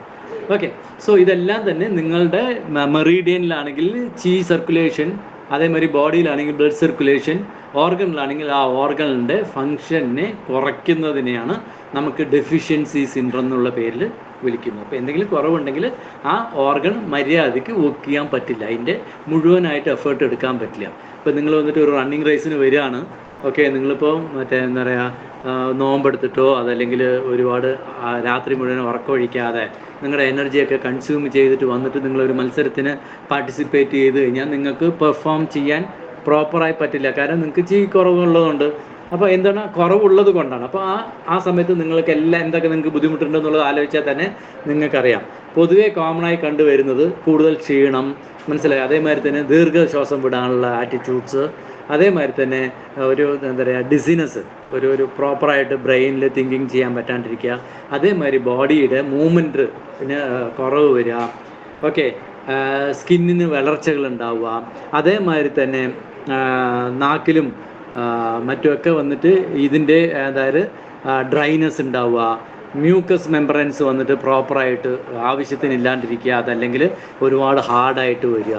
അതേമാതിരി തന്നെ ലോ ബ്ലഡ് പ്രഷർ നമ്മൾ പറഞ്ഞു. അതേമാതിരി തന്നെ ബ്ലഡിൻ്റെ സർക്കുലേഷൻ ഇംപ്രോപ്പറായിട്ട് ഇരിക്കുക, അതല്ലെങ്കിൽ എന്താ പറയുക പെട്ടെന്ന് വിയർക്കുക, ഓക്കെ. അങ്ങനെ ശരീരത്തിനകത്ത് വെള്ളമായിട്ട് ബന്ധപ്പെട്ടിട്ടുള്ള എല്ലാ സാധനങ്ങളും ഡെഫിഷ്യൻസി സമയത്ത് കുറയും. Okay. A pale tongue and week pulse. പൊതുവേ നിങ്ങൾ അവർ നാക്ക് ഒബ്സർവ് ചെയ്താൽ TCMൽ ഏറ്റവും ഇമ്പോർട്ടൻ്റ് ആണ് കാത്, നാക്കൊക്കെ ചെക്ക് അവർ നോക്കും. ഓക്കെ. അങ്ങനെ നോക്കുന്ന സമയത്ത് പൊതുവേ നാക്കിൽ വന്നിട്ട് ഇപ്പോൾ ഒരാളുടെ ശരീരത്തിനകത്ത് പ്രോപ്പറായിട്ട് സർക്കുലേഷൻ ഉണ്ടെങ്കിൽ അവരുടെ ശരീരത്തിലെ ആ സ്കിന്നാണെങ്കിലും ശരി, വിരലുകളാണെങ്കിലും ശരി, അവരുടെ ഫേസൊക്കെ തന്നെയാണെങ്കിൽ നമുക്ക് കാണുന്നതിന് ഒരു എന്താ പറയുക, നമ്മൾ സാധാരണ ഭാഷയിൽ പറയുകയാണെങ്കിൽ ഒരു ചന്ത ഉണ്ടോ പറയും ഇല്ലേ, ഒരു മറ്റേ പ്രസരിപ്പുണ്ടെന്ന് പറയും, അല്ലെങ്കിൽ ഒരു എനർജറ്റിക് ആയിട്ട് ഫീൽ ചെയ്യും. അപ്പോൾ നമുക്ക് സർക്കുലേഷൻ പ്രോപ്പർ ആണെങ്കിൽ ഈവൻ നിങ്ങളുടെ നാക്കൊക്കെ നോക്കുന്ന സമയത്ത് കറക്റ്റായിട്ട് റെഡിഷ്നെസ് ആയിട്ട് കാണുമ്പോൾ തന്നെ ഒരു ഭംഗിയുണ്ടാവും. അതേ സമയത്ത് രക്തം കുറവുള്ള ഒരാളിലാണെങ്കിൽ ഉറപ്പായിട്ടും ആ നാക്കിന് ആ കാണുന്ന പ്രസരിപ്പ് ഉണ്ടാവില്ല, അതിൻ്റെ മേലെയൊക്കെ വെള്ള നിറത്തിലൊരു കോട്ടിങ് ഉണ്ടാവും, അതിൻ്റെ ഷേപ്പൊക്കെ വന്നിട്ട് വളഞ്ഞിട്ടൊക്കെ ഉണ്ടാവും അല്ലേ. സോ ഇതൊക്കെ ഡെഫിഷ്യൻസി സിൻഡ്രോമാണ്. അപ്പോൾ ഇതേ തന്നെയാണോ ഇതിൻ്റെയൊക്കെ ഈ ഞാൻ പറയുന്നതിൻ്റെയൊക്കെ ഓപ്പോസിറ്റാണ് എക്സസിൽ വരിക. ഓക്കെ. അപ്പോൾ മുഖം കണ്ടു കഴിഞ്ഞാൽ വളർത്തിരിക്കും, ആ ശരീരം വന്നിട്ട് മൊത്തത്തിൽ എഫക്റ്റഡ് ആണെങ്കിൽ അവരുടെ കൈകളാണെങ്കിലും ശരി, കാലുകളാണെങ്കിലും ശരി, എല്ലാം തന്നെ ഒരു എന്താ പറയുക എനർജൈസ് ഇല്ലാതെ നമ്മൾ ഫീൽ ചെയ്യാൻ പറ്റും. ഇതെല്ലാം ഡെഫിഷ്യൻസി സെൻറ്ററാണ്. അതേമാതിരി പൾസും അവരുടെ വീക്കായിരിക്കും. ഈ ഡയഗ്നോസിസ് ചെയ്യുന്ന സമയത്ത് ഈ പൾസ് വീക്കാണ് നിങ്ങൾ കണ്ടു കഴിഞ്ഞാൽ ഡെഫിഷ്യൻസിയിലേക്ക് ഫിക്സ് ചെയ്യണം, അത്രയേ ഉള്ളൂ. അതേമാതിരി തന്നെ ഡെഫിഷ്യൻസി വന്നിട്ട് യൂഷ്വലി ക്രോണിക് എന്നാണ് പൊതുവെ പറയാറ്. അത് ലോങ് ടേം ഡിസീസിലൊക്കെ തന്നെ മറ്റേ ഡെഫിഷ്യൻസി സിൻഡ്രോം വന്നിട്ട് ഒട്ടുമിക്കതും വന്നിട്ട് നമ്മൾ പറഞ്ഞ മാതിരി ഇൻറ്റേർണൽ ഡിസീസുമായിട്ട് ബന്ധപ്പെട്ടിട്ടാണെങ്കിൽ ക്രോണിക് കേസസ് ആയിരിക്കും എന്ന് പറഞ്ഞതുമാതിരി തന്നെ ഡെഫിഷ്യൻസി സിൻഡ്രോം ഒട്ടുമിക്കപ്പോഴും വന്നിട്ട് എങ്ങനെയായിരിക്കും, ക്രോണിക് ആയിരിക്കും. ചില സർട്ടൻ കേസസിൽ മാത്രമാണ് നമുക്ക് വന്നിട്ട് അക്യൂട്ട് സ്റ്റേജസ് കാണാൻ പറ്റും. The most usual causes flowing action over A long period. അതായത് പ്രത്യേകിച്ച് നിങ്ങൾ ഒരാൾ ഒന്ന് നടന്നു കഴിഞ്ഞ് വന്നാലോ അല്ലെങ്കിൽ എന്തെങ്കിലും പറഞ്ഞാലോ ഇടയ്ക്ക് ഇരുന്നിട്ട് ഒരു ദീർഘ ശ്വാസം എടുത്ത് വിടുന്ന ക്ലയൻസ് നിങ്ങൾക്ക് ഒരുപാട് കണ്ടിട്ടുണ്ടാകും. ചിലപ്പോൾ നിങ്ങളുടെ വീട്ടിൽ തന്നെ ഭാര്യയോ അല്ലെങ്കിൽ അമ്മമാരോ ആരെങ്കിലും ഉണ്ടെങ്കിൽ, അല്ലെങ്കിൽ ചിലപ്പോൾ അച്ഛന്മാരോ ആരെങ്കിലുമൊക്കെ ഉണ്ടെങ്കിൽ തന്നെ ഇടയ്ക്കൊന്നിങ്ങനെ ഒരു ദീർഘ ശ്വാസം വലിച്ചു വിടുന്ന ഒരു ആറ്റിറ്റ്യൂഡ് ഉണ്ടെങ്കിൽ നിങ്ങൾ കൺഫേം ചെയ്യുക ഇത് ഡെഫിഷ്യൻസി സിൻഡ്രോം ആണ്, അത് ക്രോണിക് ആണെന്നുള്ളത് നിങ്ങൾ മനസ്സിലാക്കുക.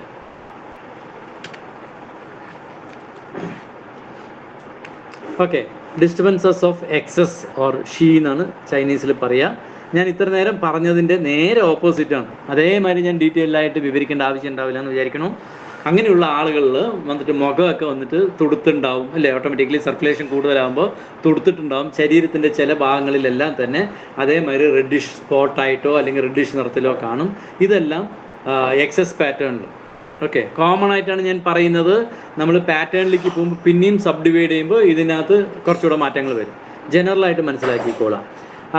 മറ്റേ ആവശ്യത്തിൽ കൂടുതൽ ബ്ലഡ് സർക്കുലേഷൻസ് ഉണ്ടെങ്കിലൊക്കെ തന്നെ എക്സസ് ആണ്. അപ്പോൾ ഒരു കുട്ടിയെ വന്നിട്ട് നിങ്ങളിപ്പോൾ വീട്ടിൽ വന്നിട്ട് സാധാരണ ഒരേ വയസ്സിലുള്ള 2 കുട്ടികളുണ്ടാവും. ചില കുട്ടികൾ വന്നിട്ട് കോമൺ ആയിരിക്കും, എന്തെങ്കിലും തിന്നു വെച്ചാൽ കഴിക്കുകയും ചെയ്യും. ചില കുട്ടികൾ അങ്ങനെയല്ല, മറ്റേ എന്താ പറയുക ഇവിടെ ഇരിക്കണ കാണാം, പെട്ടെന്ന് ജനലിൻ്റെ അവിടെ പോകണ കാണാം, അമ്മർത്ത് പോകണ കാണാം, അങ്ങനെ ഓടിച്ചാടിയൊക്കെ ഭയങ്കരമായിട്ട് ആക്റ്റീവായിരിക്കും. അപ്പോൾ അതൊക്കെ എക്സസ് സിൻഡ്രോമാണ്. ഇപ്പോൾ നിങ്ങളുടെ വീട്ടിൽ ഒരാൾ തന്നെ ഇപ്പോൾ സംസാരിക്കുന്ന സമയത്ത് കൈയും കാലും ഒക്കെ വന്നിട്ട് ഭയങ്കരമായിട്ട് വീശി സംസാരിക്കുന്നു, അല്ലെങ്കിൽ ഓവറായിട്ട് എല്ലാത്തിലും കയറി ചാടുന്നു, ഓവർ ആക്റ്റീവാണ്, ഒന്ന് എനിക്ക് ഗ്ലാസ് വെള്ളം കുടിക്കണ മാതിരി തോന്നുന്നു പറയുമ്പോഴേക്കും ചിലവർ ഗ്ലാസ്സിൽ വെള്ളം കൊണ്ടുവന്ന് തന്നിട്ടുണ്ടാവും അല്ലേ, പറയുമ്പോഴേക്കും എല്ലാം ചട്ടപ്പെട്ടേന്ന് പറഞ്ഞ് ചെയ്യുന്നുണ്ടാവും. ഇതെല്ലാം തന്നെ എക്സസ് സിൻഡ്രോമാണ്. അപ്പോൾ അതേ തന്നെയാണ് നമ്മുടെ ഇവിടെ ഉപയോഗിക്കേണ്ടത്. ഒരാൾക്ക് എനർജി കൂടുതലാണെങ്കിൽ എന്തൊക്കെ കാണിക്കുമോ അതൊക്കെ തന്നെയാണ് എക്സസ്സിൽ കാണിക്കുക. ഓക്കെ, അക്യൂട്ട് പെയിൻസ് ഉണ്ടാവും, പെട്ടെന്ന് ഉണ്ടാവുന്ന പെയിൻ അവർക്ക് കൂടുതലായിരിക്കും, ക്രാംസ് ഇടയ്ക്കിടയ്ക്ക് ഉണ്ടാവും, ഹൈപ്പർ ടെൻഷൻ ആയിരിക്കും, മറ്റേവിടെ വന്നിട്ട് ഹൈപ്പോ ടെൻഷൻ ആയിരിക്കും ഉണ്ടാവുക. ഓക്കെ, അതായത് മസിൽ ടോണൊക്കെ ഇൻക്രീസ്ഡ് ആയിരിക്കും, മറ്റേവർക്ക് ഡെഫിഷ്യൻസി ആണെങ്കിൽ മസിൽസ് ഒക്കെ വീക്ക് ആയിരിക്കും, ബോഡി ഫ്ലൂയിഡ്സിൻ്റെ അളവ് കൂടുതലായിരിക്കും. The most important signs are redness of the face and strong pulse. അതായത് മുഖത്തായിരിക്കും മാക്സിമം അത് റിസംബ്ലൻസ് ചെയ്യുക, ചിലവർക്ക് ഏതെങ്കിലും പെർട്ടിക്കുലർ പാർട്ടിലായിരിക്കും അവിടെ റെഡിഷ്നെസ് കൂടുതലുണ്ടാവും അവർക്ക് കമ്പാരിറ്റീവ്ലി. അതേമാതിരി തന്നെ സ്ട്രോങ് പൾസ് ആയിരിക്കും. ഇതൊക്കെ എക്സസ് സിൻഡ്രോമാണ്. Okay, in the psychological sector agitation, nervousness, അവർക്ക് വന്നിട്ട് എന്താ പറയുക, ഇറിറ്റേഷൻസ് ഉണ്ടാവും, നെർവസ്നെസ് ഉണ്ടാവും, ആൻസൈറ്റി കൂടുതലായിരിക്കും. ഇപ്പോൾ ഇന്ന് വൈകുന്നേരം സിനിമയ്ക്ക് പോകാമെന്ന് പറഞ്ഞു കഴിഞ്ഞാൽ രാത്രി നാളെ വൈകുന്നേരം സിനിമയ്ക്ക് പോകാമെന്ന് പറഞ്ഞു കഴിഞ്ഞാൽ രാത്രി ഉറക്കം ഉണ്ടാവില്ല, നാളെ രാവിലെ ഒന്നും എന്താ പറയുക അവർക്കൊരു സമാധാനം ഉണ്ടാവില്ല. ആ സിനിമാ തിയേറ്ററിൽ കയറിയിരിക്കണം. ചിലർക്ക് സിനിമ കഴിഞ്ഞ് കഴിഞ്ഞാൽ 2 ദിവസം വരെ ആ സിനിമയെക്കുറിച്ച് തന്നെ പറഞ്ഞുകൊണ്ടിരിക്കും. ഇപ്പം ഞാൻ തന്നെ ഒരേ കാര്യത്തിനെ പലപ്പോഴും വന്നിട്ട് നിങ്ങൾക്ക് ഒരുപാട് എക്സ്പ്ലെയിൻ ചെയ്യാൻ ശ്രമിക്കുന്നതൊക്കെ തന്നെ എക്സസീയുടെ റിസംബ്ലൻസ് ആണ്. ഓക്കെ, ആദ്യം നമ്മൾ മനസ്സിലാക്കണം. അപ്പോൾ നമുക്ക് കുറച്ചുകൂടി എളുപ്പത്തിൽ മനസ്സിലാക്കാൻ പറ്റും. ഇപ്പം ഞാൻ നിങ്ങളിലേക്ക് പറയുന്ന സമയത്ത് പല കാര്യങ്ങളും എളുപ്പത്തിൽ പറഞ്ഞു പോയാൽ മതി. പക്ഷെ ഞാൻ പലപ്പോഴും ഓവറായിട്ട് എന്താ പറയുക എക്സ്പ്രസ് ചെയ്യുന്നതൊക്കെ തന്നെ ഈ സിംറ്റത്തിൽ നിങ്ങൾക്ക് പെടുത്താൻ പറ്റും. ഓവർ എക്സൈറ്റ്മെൻറ്റ് എന്നുള്ളതിനകത്തും അതേമാതിരി റെസ്റ്റ്ലെസ്നെസ്സിലും നിങ്ങൾക്ക് ഇടാം, നെർവസ്നെസ്സിനകത്തും നിങ്ങൾക്ക് ഇടാം, അഗിറ്റേഷൻ. ഞാൻ പെട്ടെന്ന് നോക്കിയ ആൾക്കാർ രാവിലെ സമയത്തിന് നിങ്ങൾ എത്തിയിട്ടുണ്ടായിരുന്നില്ല, അപ്പോൾ ഞാൻ അഗിറ്റേറ്റഡായി. എന്താ അത്, എൻ്റെ മേലെ ക്ലാസ് ഇഷ്ടമില്ലാത്തതുകൊണ്ടാണോ എന്ന് ഇതെല്ലാം നിങ്ങൾക്ക് എന്താണെന്ന് വെച്ചാൽ എല്ലാവിടെയും നിങ്ങൾക്ക് ഈ ഡയഗ്നോസിസ് യൂസ് ചെയ്യാൻ പറ്റും. സോ ഇപ്പോൾ നിങ്ങളിപ്പോൾ ഈ 2 സ്ക്രീൻ നോക്കി നിന്ന് എൻ്റെ ക്യാരക്ടർ എന്നെ നിങ്ങൾ കണ്ടിട്ടില്ല, എന്നെ അറിയത്തില്ല അല്ലേ, ശരിയല്ലേ? ഇതിനകത്ത് എന്നെ കണ്ടവരാരും ഉണ്ടാവില്ല. ആദ്യത്തെ 1-2 ക്ലാസ്സിൽ ചിലപ്പോൾ ഞാൻ വീഡിയോ ഓപ്പൺ ചെയ്തിട്ടുണ്ടായിരുന്നു, ഇപ്പം ഞാനത് ഓപ്പൺ ചെയ്യാറില്ല. അപ്പോൾ നിങ്ങൾ ആരും എന്നെ കണ്ടിട്ടില്ലെങ്കിൽ പോലും ഈ ഒരു സ്ലൈഡിൽ നിന്ന് തന്നെ എന്നെക്കുറിച്ച് നിങ്ങൾക്ക് മനസ്സിലായി. സോ TCM എന്നുള്ളത് ഒരാളെ നേരിട്ട് കാണണം തന്നെ ഇല്ല. നിങ്ങളിവിടെ ഫോണിലൂടെ വിളിക്കുമ്പോൾ തന്നെ അവർ പറയുന്നത് തന്നെ നിങ്ങൾക്ക് കുറേയേറെ ധാരണ കൊണ്ടുവരാൻ പറ്റും. ഇപ്പോൾ എക്സാമ്പിൾ എന്നെമാതിരി ഒരു ക്ലയൻ്റാണ് വരുന്നതെങ്കിൽ വന്ന ഉടനെ പടപടയെന്ന് പറഞ്ഞ് നീഡിലൊന്നും ഇടരുത്, അവരെ കാംനെസ് കൊണ്ടുവരുത്തിക്കണം, എന്നിട്ട് അവർക്ക് നീഡിലിടാവും. ക്ലിയർ ആവുണ്ടോ?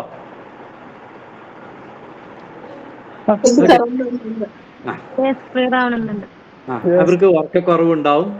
ഓക്കെ, എപ്പോഴും എന്തെങ്കിലും ചെയ്തുകൊണ്ടിരിക്കുന്ന സ്വഭാവമായിരിക്കും, ഒരു പർപ്പസ് ഒന്നും ഉണ്ടാവില്ല, ഗോളൊന്നും ഉണ്ടാവില്ല. ഇപ്പം നിങ്ങളുടെ വീട്ടിൽ തന്നെ ചിലപ്പോൾ കണ്ടു കഴിഞ്ഞാൽ അച്ഛന്മാരോ അല്ലെങ്കിൽ വേറെ ആരെങ്കിലും വെറുതെ കൈക്കോട്ടെടുത്ത് അവിടെ ഇവിടെയും വെട്ടിക്കൊണ്ടിരിക്കും, വെറുതെ നടന്നുകൊണ്ടിരിക്കും, വെറുതെ ആ ചെടീനെ ഇങ്ങോട്ടാക്കും. ഇതൊക്കെ ആക്കുന്നത് അവർക്കൊരു കാംനെസ് കൊണ്ടുവരുന്നുണ്ടെങ്കിൽ പോലും അവരിനകത്ത് എക്സസീയുടെ റിസംബ്ലൻസസ് ആണ് ഇതൊക്കെ, എയിമില്ലാതെ ചെയ്യുന്നതൊക്കെ. ഇതിനെ നമ്മൾ ഇപ്പോൾ ഇന്ന് നമ്മളെടുത്ത എക്സസും ഡെഫിഷ്യൻസിനെയും ഒരു ചെറിയൊരു ചാർട്ടാക്കി ഇങ്ങനെ നിറയെ എഴുതാൻ പറ്റും. എക്സസ് ആകുമ്പോൾ പവർഫുൾ മസ്കുലർ മൂവ്മെൻറ്റ്സ് ഉണ്ടാവുക, പവർഫുൾ മൂവ്മെൻ്റ് ആയിരിക്കും. അതായത് എന്താ പറയുക, വെറുതെ ആണെങ്കിൽ പോലും തല്ലാൻ വരുന്നത് പോലെ സ്ട്രോങ് ആയിട്ട് കാണിക്കുക, അതൊക്കെ എക്സസിൻ്റെ സിംറ്റമാണ്. ഡെഫിഷ്യൻസി ആണെങ്കിൽ ഇപ്പോൾ എക്സാമ്പിൾ വന്നിട്ട് ഇപ്പോൾ നമ്മുടെ വീട്ടിൽ ഇപ്പോൾ ചിലർ ഹഗ് ചെയ്യുന്ന ഒരു സ്വഭാവം ഉണ്ടാവും. എക്സസ് ഉള്ള സമയത്താണ് നിങ്ങൾ ഒരാളെ ഹഗ് ചെയ്യണമെങ്കിൽ വളരെ സ്പീഡിലായിരിക്കും പോയിട്ടുണ്ടാവുക, ടൈറ്റായിട്ട് അമർത്തി പിടിക്കും. ഇതൊക്കെ എക്സസ് സിംറ്റമാണ്. പക്ഷേ ഡെഫിഷ്യൻസി ആകുന്ന സമയത്ത് ഹഗ് ചെയ്യുന്നതൊന്നും അല്ലെങ്കിൽ കൈ കൊടുക്കുന്നതൊന്നും ഉണ്ടാവില്ല, കൈ കൊടുത്ത പോലെയോ അല്ലെങ്കിൽ ഹഗ് ചെയ്ത മാതിരി തന്നെ ഉണ്ടാവില്ല. അവരുടെ മൂവ്മെൻറ്റ്സും ഫീബിളായിരിക്കും, വളരെ സ്ലോ ആയിരിക്കും, അതേമാതിരി മൂവ്മെൻറ്റ്സ് ഒക്കെ കുറവായിരിക്കും. അപ്പോൾ ഇതിനകത്ത് നമുക്ക് കുറേ കാര്യങ്ങൾ അറിയാം. പ്രായമായവർക്ക് ഉള്ള ആളുകളിൽ ഈ ഡെഫിഷ്യൻസി സിൻഡ്രോം കൂടുതലായിരിക്കും, യൂത്ത് ആയിട്ടുള്ള ആളുകളിലേക്ക് എക്സസ് ആയിരിക്കും. അപ്പോൾ അവരുടെ മൂവ്മെൻറ്റിനെ കമ്പയർ ചെയ്താൽ തന്നെ നിങ്ങൾക്ക് ഒരാൾ വരുന്ന സമയത്ത് മനസ്സിലാക്കാൻ ഇതെല്ലാം ഉപയോഗിക്കാം. അഗിറ്റേഷൻ, ഹൈപ്പർ ആക്ടിവിറ്റി, അതായത് ഇറിറ്റേഷൻ വരിക, അല്ലെങ്കിൽ ഓവർ മൂവ്മെൻറ്റ്സ്, സംസാരിക്കുന്ന സമയത്ത് കൈകൾ കൂടുതൽ മൂവ് ചെയ്യുക, അല്ലെങ്കിൽ ബോഡി മൂവ് ചെയ്യുക, അല്ലെങ്കിൽ ഒരു ഭാഗത്ത് നിന്ന് സംസാരിക്കാതെ. ഇപ്പോൾ റിമി ടോമി എന്ന് പറയുന്ന ഒരു പാട്ടുകാരിയുണ്ട്, ചിത്രയുണ്ട്. ഇവർ രണ്ടുപേരിൽ ആർക്കാണ് എക്സസ് ആർക്കാണ് ഡെഫിഷ്യൻസിയും ചോദിച്ചു കഴിഞ്ഞാൽ എക്സസ് ശരിക്കും റെമി ടോമിക്കാണ്. അവർക്ക് ഒരു ഭാഗത്ത് അനങ്ങാതെ നിന്ന് പാടാൻ പറ്റില്ല. ചിത്ര മാമിന് ഏത് ഡമ്പാകുത്ത് പാട്ടാണെങ്കിലും അവർ ആ ഭാഗത്ത് നിന്നിട്ട് തന്നെ പാടും. അപ്പോൾ അവരെ കമ്പയർ ചെയ്യുന്ന സമയത്ത് ഒരാൾക്ക് ഡെഫിഷ്യൻസിയാണ്, ഒരാൾക്ക് എക്സസ് ആണ് ആക്ടിവിറ്റീസിൽ. അതേമാതിരി യേശുദാസിനെ എടുത്തു കഴിഞ്ഞിട്ട് ഇതേമാതിരി നിങ്ങൾ കമ്പയർ ചെയ്യുമ്പോൾ എല്ലാം തന്നെ നമുക്കത് ആ ഒരു വേരിയേഷൻസ് മനസ്സിലാകാൻ പറ്റും. ഡെഫിഷ്യൻസി ആണെങ്കിൽ ടയേർഡ് ഉണ്ടാവും, ഇതേമാതിരി ദീർഘശ്വാസം വിടാനുള്ള ആറ്റിറ്റ്യൂഡ് ഉണ്ടാവും, പ്രോപ്പറായിട്ട് ബ്രീത്തിങ് കറക്റ്റ് ആവില്ല, അതുകൊണ്ട് തന്നെ ഇടയ്ക്കിടയ്ക്ക് മറ്റേ ഫുൾ ബ്രീത്ത് എടുക്കേണ്ടി വരും. അതൊക്കെ ഡെഫിഷ്യൻസി സിൻഡ്രോമാണ്. പൊതുവേ ഇപ്പോൾ എൻ്റെ വോയിസ് നിങ്ങൾക്ക് നോക്കിക്കഴിഞ്ഞാൽ മറ്റേ യൂട്യൂബിലൊക്കെ കേൾക്കുമ്പോൾ തന്നെ അറിയാം, ഞാൻ കുറച്ച് കൂടുതലായിട്ടാണ് വോയിസ് എൻ്റെ ഭയങ്കര കൂടുതലാണ്. അപ്പോൾ എനിക്കിപ്പോൾ എക്സസ് ആണ്. ഓക്കെ, എന്ത് എക്സസ് എന്നുള്ളത് നമുക്ക് പിന്നീട് നോക്കാം. നിങ്ങൾ സിംഡ്രം പോകുമ്പോൾ ഇതൊക്കെ നിങ്ങളെയും കമ്പയർ ചെയ്യുക, നിങ്ങളുടെ വീട്ടിലുള്ളവരെയൊക്കെ കമ്പയർ ചെയ്യുമ്പോൾ തന്നെ നിങ്ങൾക്ക് ഒരുപാട് കാര്യങ്ങൾ മനസ്സിലാക്കാൻ പറ്റും. ഓക്കെ, ലൗഡ് വോയിസ് ആയിരിക്കും, അതേ സമയത്ത് ഡെഫിഷ്യൻസിയിലാണെങ്കിൽ വളരെ സ്ലോ ആയിരിക്കും. ഇടയിൽ ഏതോ ഒരു ദിവസം ഞാൻ ഡെഫിഷ്യൻസി ഉള്ളപ്പോൾ നിങ്ങൾക്ക് ക്ലാസ് എടുത്തിട്ടുണ്ട്. അന്നത്തെ വോയിസ് കേട്ട് കഴിഞ്ഞാൽ നിങ്ങൾക്കറിയാം ഞാൻ വളരെ ഫീബിളായിട്ടായിരിക്കും അന്ന് സംസാരിച്ചിട്ടുണ്ടാവുക. അപ്രൈറ്റ് പോസ്ചർ, ഇരിക്കുന്ന സമയത്തും നിൽക്കുന്ന സമയത്തും നടക്കുന്ന സമയത്തും ഒക്കെ വന്നിട്ട് അവർ അപ്രൈറ്റ് പോസ്ചറാണ് കീപ്പ് ചെയ്യുന്നതെങ്കിൽ, സ്ട്രെയിറ്റ് ആയിട്ടാണ് ഇരിക്കുന്നത്, അവർ നടക്കുന്നത് സ്ട്രെയിറ്റ് ആണ്, ഇരിക്കുന്നത് സ്ട്രെയിറ്റ് ആണ്, എല്ലാത്തിനും വന്നിട്ട് ഒരു സ്പീഡും ഉണ്ടാവും, പവർഫുള്ളായിട്ടാണ് ചെയ്യുന്നതെങ്കിൽ എക്സസ് ആണ്. അതേമാതിരി ഡെഫിഷ്യൻസിയിലാണെങ്കിൽ നേരെ ഒന്നും ഇരിക്കില്ല, എപ്പോൾ ഇരിക്കുമ്പോഴും സി പോലെ ഇരിക്കും. ഓക്കെ, നിങ്ങൾ നിരന്തരമായിട്ട് അങ്ങനെ ഇരുന്ന് കഴിഞ്ഞാലും നിങ്ങളുടെ എക്സസ് ടി ഡെഫിഷ്യൻ്റ് ആവും. ഇപ്പോൾ കുട്ടികളൊക്കെ പ്രോപ്പറായിട്ട് ഇരിക്കുന്നുണ്ടാവില്ല, മൊബൈലൊക്കെ നോക്കുന്ന സമയത്ത് വളഞ്ഞു പൊളഞ്ഞിട്ടൊക്കെയാണ് ഇരിക്കണമെങ്കിൽ അവർ ആക്ച്വലി ഈ അവരുടെ ചെറിയ പ്രായം എന്ന് പറയുന്നത് എക്സസ് ആണ് വരേണ്ടത്. പക്ഷേ നമ്മൾ മൊബൈൽ കൊടുത്ത് ഒരു ഭാഗത്ത് അവരെ ഇരുത്തുന്ന സമയത്ത് ഓട്ടോമാറ്റിക്കലി അവർക്ക് ഡെഫിഷ്യൻസി ഉണ്ടാക്കപ്പെടും. ഓക്കെ, രണ്ടും അങ്ങോട്ടും ഇങ്ങോട്ടാണ് കേട്ടോ, ഒരു പാലാട്ട ഇങ്ങോട്ടും അങ്ങോട്ടും പോകുന്നത് പോലെ ഇതിനകത്ത് നിങ്ങൾക്ക് എക്സസ് ഉള്ളവരൊക്കെ ഈ നിങ്ങൾ വന്നിട്ട് ഒടിഞ്ഞ് തൂങ്ങി ഇരുന്നിട്ട് ഉച്ചത്തിൽ സംസാരിക്കാൻ പറ്റില്ല. നിങ്ങളൊരാളെ ഇപ്പോൾ നിങ്ങൾ വീട്ടിൽ വഴക്കുണ്ടായിന്ന് വയ്ക്കുക ആരോടെങ്കിലും, നിങ്ങൾ കട്ടിലിൻ്റെ എവിടെയെങ്കിലുമൊക്കെ ചുരുണ്ട് മടങ്ങി ഇരുന്നിട്ടൊക്കെയാണോ ചീത്ത പറയുക? എത്ര എനർജി കുറവാണെങ്കിലും പോലും ചീത്ത പറയണമെന്ന് പറയുമ്പോൾ നിങ്ങൾ മാക്സിമം നിങ്ങൾക്ക് എത്ര നിങ്ങളുടെ നട്ടലിനെ സ്ട്രെയിറ്റ് ആക്കാൻ പറ്റുമോ അത്ര നട്ടലിനെ നിവർത്തും. നിങ്ങളുടെ ഷോൾഡർ എത്ര അകലാൻ പറ്റുമോ അത്രയും അകലും. ശ്രദ്ധിച്ചിട്ടുണ്ടോ അതൊക്കെ? അതോ ഞാൻ വെറുതെ ഇങ്ങനെ പറഞ്ഞിട്ട് പോകണം? ഓക്കെ, അപ്പൊ നിങ്ങൾക്ക് അത് എക്സ്പ്രസ് ചെയ്യണമെന്നുണ്ടെങ്കിൽ, അപ്പൊ നിങ്ങൾക്ക് ദേഷ്യം വന്നിട്ട് ആ വോയിസ് എക്സസിലേക്ക് എത്തണം എന്നുണ്ടെങ്കിൽ നിങ്ങളുടെ ബോഡി പോസ്ചർ മാറ്റണം. അതേമാതിരി നിങ്ങൾ മറ്റേ ഒച്ചത്തിൽ സംസാരിക്കുന്ന ആളെ ഏതെങ്കിലും കാമിനെസ് കൊണ്ടുവന്നിട്ട് ഒന്ന് ചുരുണ്ടി മടങ്ങി ഒരു ഭാഗത്ത് ഇരുത്താൻ പറ്റിയെന്ന് വെച്ചോ, പിന്നെ ആ വോയിസ് ഓട്ടോമാറ്റിക്കലി ഡൗൺ ആവും. അങ്ങോട്ടും ഇങ്ങോട്ടും കണക്റ്റഡ് ആണ്. ഓക്കെ, അതേമാതിരി മറ്റേ എക്സസ് ഉള്ളവർക്ക് ക്വിക്കായിരിക്കും, സ്പീഡ് കൂടുതലുണ്ടാവും, എന്താ പറയുക മൂവ്മെൻറ്റ്സ് കൂടുതലുണ്ടാവും. ഡെഫിഷ്യൻസി ആണെങ്കിൽ സ്ലോ ആയിരിക്കും, സ്ലോ മൂവ്മെൻറ്റ്സ് ആയിരിക്കും. എക്സസ് ആണെങ്കിൽ ഹൈപ്പർ ടെൻഷനാണ് കൂടുതലാണ്, എല്ലാം ആക്ടിവിറ്റി, ബി പി കൂടുതലാണ്, high B P, hypertension, low B P. Okay, അതേമാതിരി തന്നെ ഹൈപ്പർമേനിയ പറഞ്ഞാൽ വിളർച്ചയാണ് അവരതിനകത്ത് കൂടുതലുണ്ടാവുക. ഓക്കെ, അതേ സമയത്ത് ഹൈപ്പർമേനിയ എന്ന് പറഞ്ഞു കഴിഞ്ഞാൽ ഏതെങ്കിലും ഭാഗങ്ങളിൽ തൊടുവ്, പ്രത്യേകിച്ച് ഫേസിലും മറ്റുമൊക്കെ വന്നിട്ട് റെഡിഷ്നെസ്, അതല്ലെങ്കിൽ എവിടെയെങ്കിലും റെഡിഷ്നെസ് ഫീൽ ചെയ്യുക. ഇപ്പം നിങ്ങൾക്ക് എന്താ പറയുക, ഒരു പെട്ടെന്ന് എവിടെയെങ്കിലും ഒരു തട്ടി കഴിഞ്ഞ് കഴിഞ്ഞാൽ അവിടെ വന്നിട്ട് ചുവന്ന് വരുന്നതൊക്കെ തന്നെ എക്സസ് ആകുന്നതിൻ്റെ കുഴപ്പമാണ്, അവിടെ ബ്ലഡ് എക്സസ് ആയി. ഓക്കെ, സോ ഇതെല്ലാം തന്നെ എവിടെയെങ്കിലും റെഡിഷ് സ്പോട്ടുകളൊക്കെ വരുന്നതൊക്കെ തന്നെ എക്സസിൻ്റെ സിൻഡ്രോം. ഡെഫിഷ്യൻറ്റ് ബ്ലഡ് പെർഫ്യൂഷൻ എന്ന് പറഞ്ഞു കഴിഞ്ഞാൽ ബ്ലഡ് സർക്കുലേഷൻ്റെ കുറവ്. ഓക്കെ, ഇപ്പോൾ ഡാംപ്നെസ് ഒക്കെ വരുമ്പോൾ അധികവും ഡെഫിഷ്യൻസി പാറ്റേണിലാണ് വരിക, അതുകൊണ്ടാണ് അവിടെ നീർ കെട്ടുന്നത്, സർക്കുലേഷൻ്റെ അഭാവം. അതേമാതിരി തന്നെ മെൻ്റലിയും ഫിസിക്കലിയും വന്നിട്ട് എക്സസ് ആയിട്ടുള്ള ആളുകൾ ആക്റ്റീവ് ആറ്റിറ്റ്യൂഡ് ആയിരിക്കും. അതേ സമയത്ത് ഡെഫിഷ്യൻസി സിൻഡ്രോം ഉള്ളവർ മെൻ്റലിയും ഫിസിക്കലിയും അവർ വന്നിട്ട് അധികം മൂവ്മെൻ്റ് ഉണ്ടാവില്ല. ഓക്കെ, എക്സസ് ഉള്ളവർക്ക് എക്സൈറ്റ്മെൻറ്റ്സ് കൂടുതലായിരിക്കും. മാനിയയും ശരിക്കും പറഞ്ഞാൽ എക്സസ് സിൻഡ്രോത്തിൽ കൂടുതലുണ്ടാവും. ഡെഫിഷ്യൻസിയിലാണെങ്കിൽ ഡിപ്രഷൻ ഉണ്ടാവും. അതേമാതിരി തന്നെ ഇപ്പം അവരുടെ മൂഡ്, അതായത് ഇപ്പോൾ ഒരു ഭാഗത്ത് പോയിട്ട് നമ്മൾ നിന്നിട്ട് എന്താ പറയുക, ഞാൻ ഇപ്പോൾ ഹഗ്ഗിങ്ങിൻ്റെ കാര്യം പറഞ്ഞില്ലേ, ഒരു സ്ഥലത്ത് പോയി എക്സൈറ്റ്മെൻ്റ് ഒന്നും അവർക്ക് കാര്യമായിട്ട് ഉണ്ടാവില്ല. എന്തെങ്കിലും ഒരു ഇൻസിഡൻറ്റ് ഉണ്ടാകുന്ന സമയത്ത് അവിടെ പ്രസൻറ്റ് ചെയ്യേണ്ട എമോഷൻ പ്രോപ്പറായിരിക്കില്ല. അതാണ് ശരിക്കത്തെ വാക്ക്. അതായത് ഇപ്പോൾ ഒരു സ്ഥലത്ത് പോയി നമ്മൾ ആൻസൈറ്റി ആവണം, ആ ആൻസൈറ്റി ആവുണ്ടാവില്ല. ഒരു സന്തോഷ വാർത്ത കേൾക്കണം, അതിനകത്ത് സന്തോഷം വന്നിട്ട് കാര്യമായിട്ട് വരില്ല. അങ്ങനെയുള്ള ഒരുപാട് വയ്യാതെ കിടക്കുന്നവർ കണ്ടിട്ടില്ലേ, ബെഡ് റിട്ടേൺ ആയിട്ട് കിടക്കുന്നവരിലൊക്കെ നമുക്കിത് എന്ത് പറഞ്ഞു കഴിഞ്ഞാലും അങ്ങനെ മൂഡൊന്നും അങ്ങനെ മാറ്റം ഉണ്ടാവില്ല. എന്തിപ്പോൾ എനിക്ക് വേഗം പോയി കിട്ടിയാൽ മതി എന്നുള്ളൊരു ആറ്റിറ്റ്യൂഡില്ലേ, അതാണ് ഇവിടെ ഉദ്ദേശിക്കുന്നത്. അതൊക്കെ ഡെഫിഷ്യൻസി സിൻഡ്രോമാണ്. നിങ്ങളിൽ എപ്പോഴെങ്കിലുമൊക്കെ ഈ മൂഡ് വരുന്നുണ്ടെങ്കിൽ നിങ്ങളുടെ ശരീരത്തിനകത്ത് ഏതോ ഒരു സാധനം ഡെഫിഷ്യൻ്റ് ആവേണ്ടതെന്നാണ് അർത്ഥം. ഓക്കെ, നമ്മളിത് കോമൺ ആയിട്ടാണ് പഠിക്കുന്നത്, അത്രയേ ഉള്ളൂ. എക്സസീവ് ആയിരിക്കും, ആക്ടിവിറ്റി ആയിരിക്കും. ഇതേ പറഞ്ഞ തന്നെയാണ് deficient activity. Short sleep period, അതായത് എക്സസ് ഉള്ള ആളുകളിലേക്ക് ഷോർട്ട് സ്ലീപ്പ് ആയിരിക്കും. അതായത് ഒരുപാട് നേരം കണ്ടിന്യൂസ് ആയിട്ട് ഉറങ്ങാൻ പറ്റില്ല, ഷോർട്ട് സ്ലീപ്പാണ് ഉണ്ടാവുക. അതേമാതിരി അവർ ഉറക്കം തുടങ്ങാൻ ഒരുപാട് സമയമാവും. കിടന്നു കഴിഞ്ഞാൽ കൂടെ അതിന് ശേഷം വന്ന് കിടന്നവരെല്ലാം ഉറങ്ങിയ ശേഷമായിരിക്കും എക്സസ് ഉണ്ടാവുക. അപ്പോൾ കൊച്ചു കുട്ടികൾ വീട്ടിലുണ്ടെങ്കിൽ രാവിലെയൊക്കെ ഉറങ്ങിയിട്ടേ അവർ ഗ്രോത്തിങ് സ്റ്റേജിൽ നോക്കിക്കഴിഞ്ഞ് കഴിഞ്ഞാൽ നമ്മൾ ആ കുട്ടികളെ ഉറക്കാൻ വേണ്ടി ഇരിക്കുമ്പോൾ നമ്മൾ ഉറങ്ങിപ്പോയിണ്ടാകും, കുട്ടികൾ അത് കഴിഞ്ഞിട്ടാണ് ഉറങ്ങുന്നുണ്ടാവുക. സോ അതൊക്കെ എക്സസ് പാറ്റേണിലാണ് വരുന്നത്. അതേമാതിരി തന്നെ ഡെഫിഷ്യൻ്റ് അയച്ചാൽ ഉറക്കം കൂടുതലായിരിക്കും. വയസ്സായവരിൽ നമുക്ക് കാണാവുന്നതാണ്. ഒരുപാട് നേരം അവർ ഉറങ്ങും, പക്ഷെ ആ ഉറക്കം വന്നിട്ട് അവരത് ചോദിച്ചാൽ ഉറങ്ങിയില്ല എന്ന് പറയും. കാരണം അത് ഡിസ്റ്റർബ്ഡ് സ്ലീപ്പാണ്. അവർ ഉറങ്ങുന്നുണ്ടെങ്കിലും മെൻ്റലി വന്നിട്ട് ഫുൾ ഉറക്കമല്ല, അത് ഡിസ്റ്റർബ്ഡ് സ്ലീപ്പ് ഉള്ളത് കൊണ്ട് തന്നെ അവർ 10 മണിക്കൂറോ 12 മണിക്കൂറോ ഒരു ദിവസം ഉറങ്ങിയാൽ പോലും അവർക്ക് ഉറങ്ങിയതായിട്ട് തോന്നില്ല. ഓക്കെ, അത് ഡെഫിഷ്യൻസി പാറ്റേണിൻ്റെ സിംറ്റമാണ്. അതേമാതിരി എക്സസിലാകുന്ന സമയത്തും ഡെഫിഷ്യൻസിയിലാണെങ്കിലും കോട്ടിങ്ങിന് ചെറിയൊരു വേരിയേഷൻസ് ഉണ്ടാവും. അത് നമ്മൾ പാറ്റേണിൽ പോകുമ്പോൾ കുറച്ചുകൂടി ഇതായിട്ട് നോക്കാം. അതേമാതിരി പൾസിൻ്റെ കാര്യത്തിലാണെങ്കിൽ സ്ട്രോങ് പൾസാണ് എക്സസ് ആയിരിക്കും ഉണ്ടാവുക, ഡെഫിഷ്യൻസിക്കാർക്ക് വീക്ക് പൾസ് ഉണ്ടാവും. ഓക്കെ, അതേമാതിരി നമ്മളിപ്പോൾ എത്ര കഴിഞ്ഞു? ഇൻറ്റീരിയർ കഴിഞ്ഞു, എക്സ്റ്റീരിയർ കഴിഞ്ഞു, പിന്നെന്തൊക്കെയാണ് കഴിഞ്ഞ?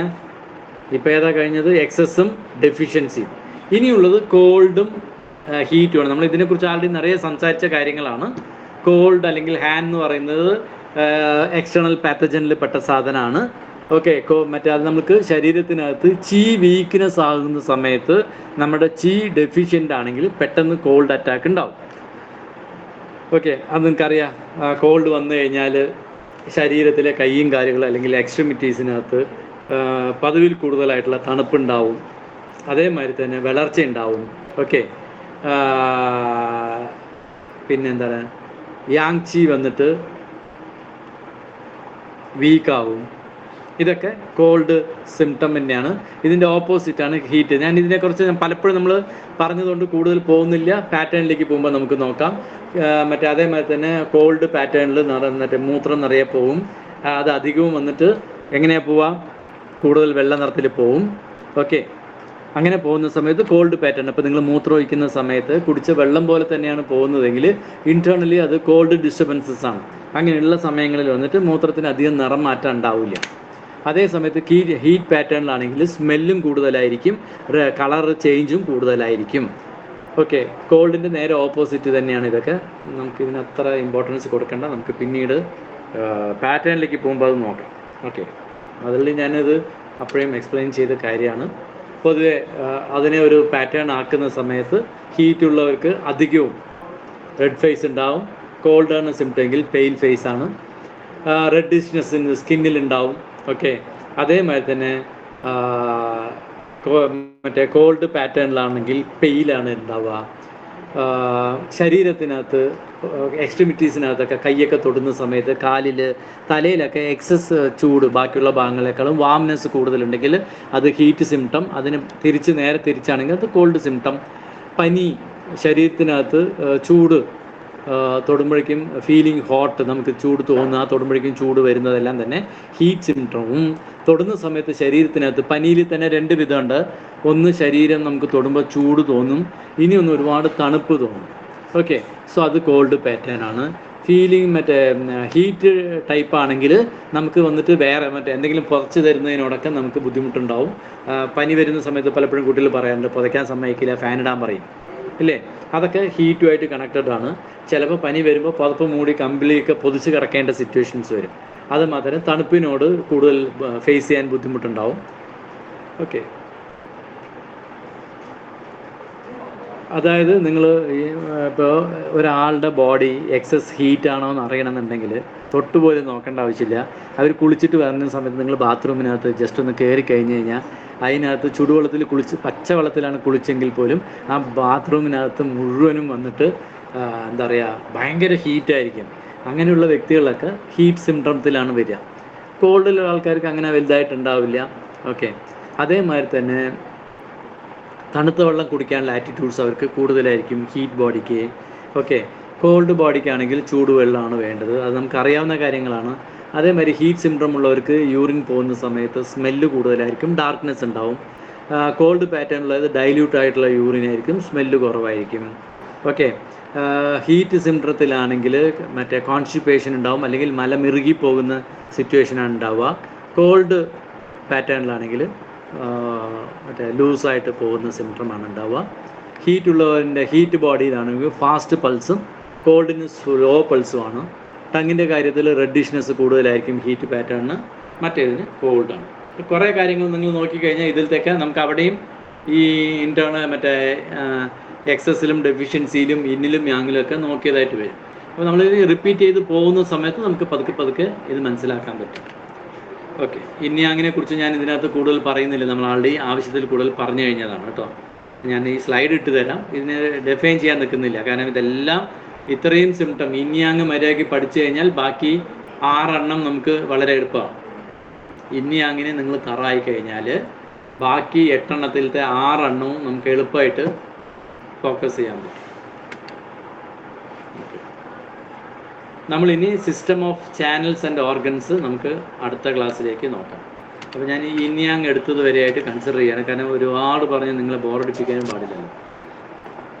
ഓക്കെ, ഇനി എന്തെങ്കിലും സംശയങ്ങളുണ്ടെങ്കിൽ ചോദിക്കാം, അല്ലെങ്കിൽ എന്തെങ്കിലും പറയാനുണ്ടെങ്കിൽ പറയാം.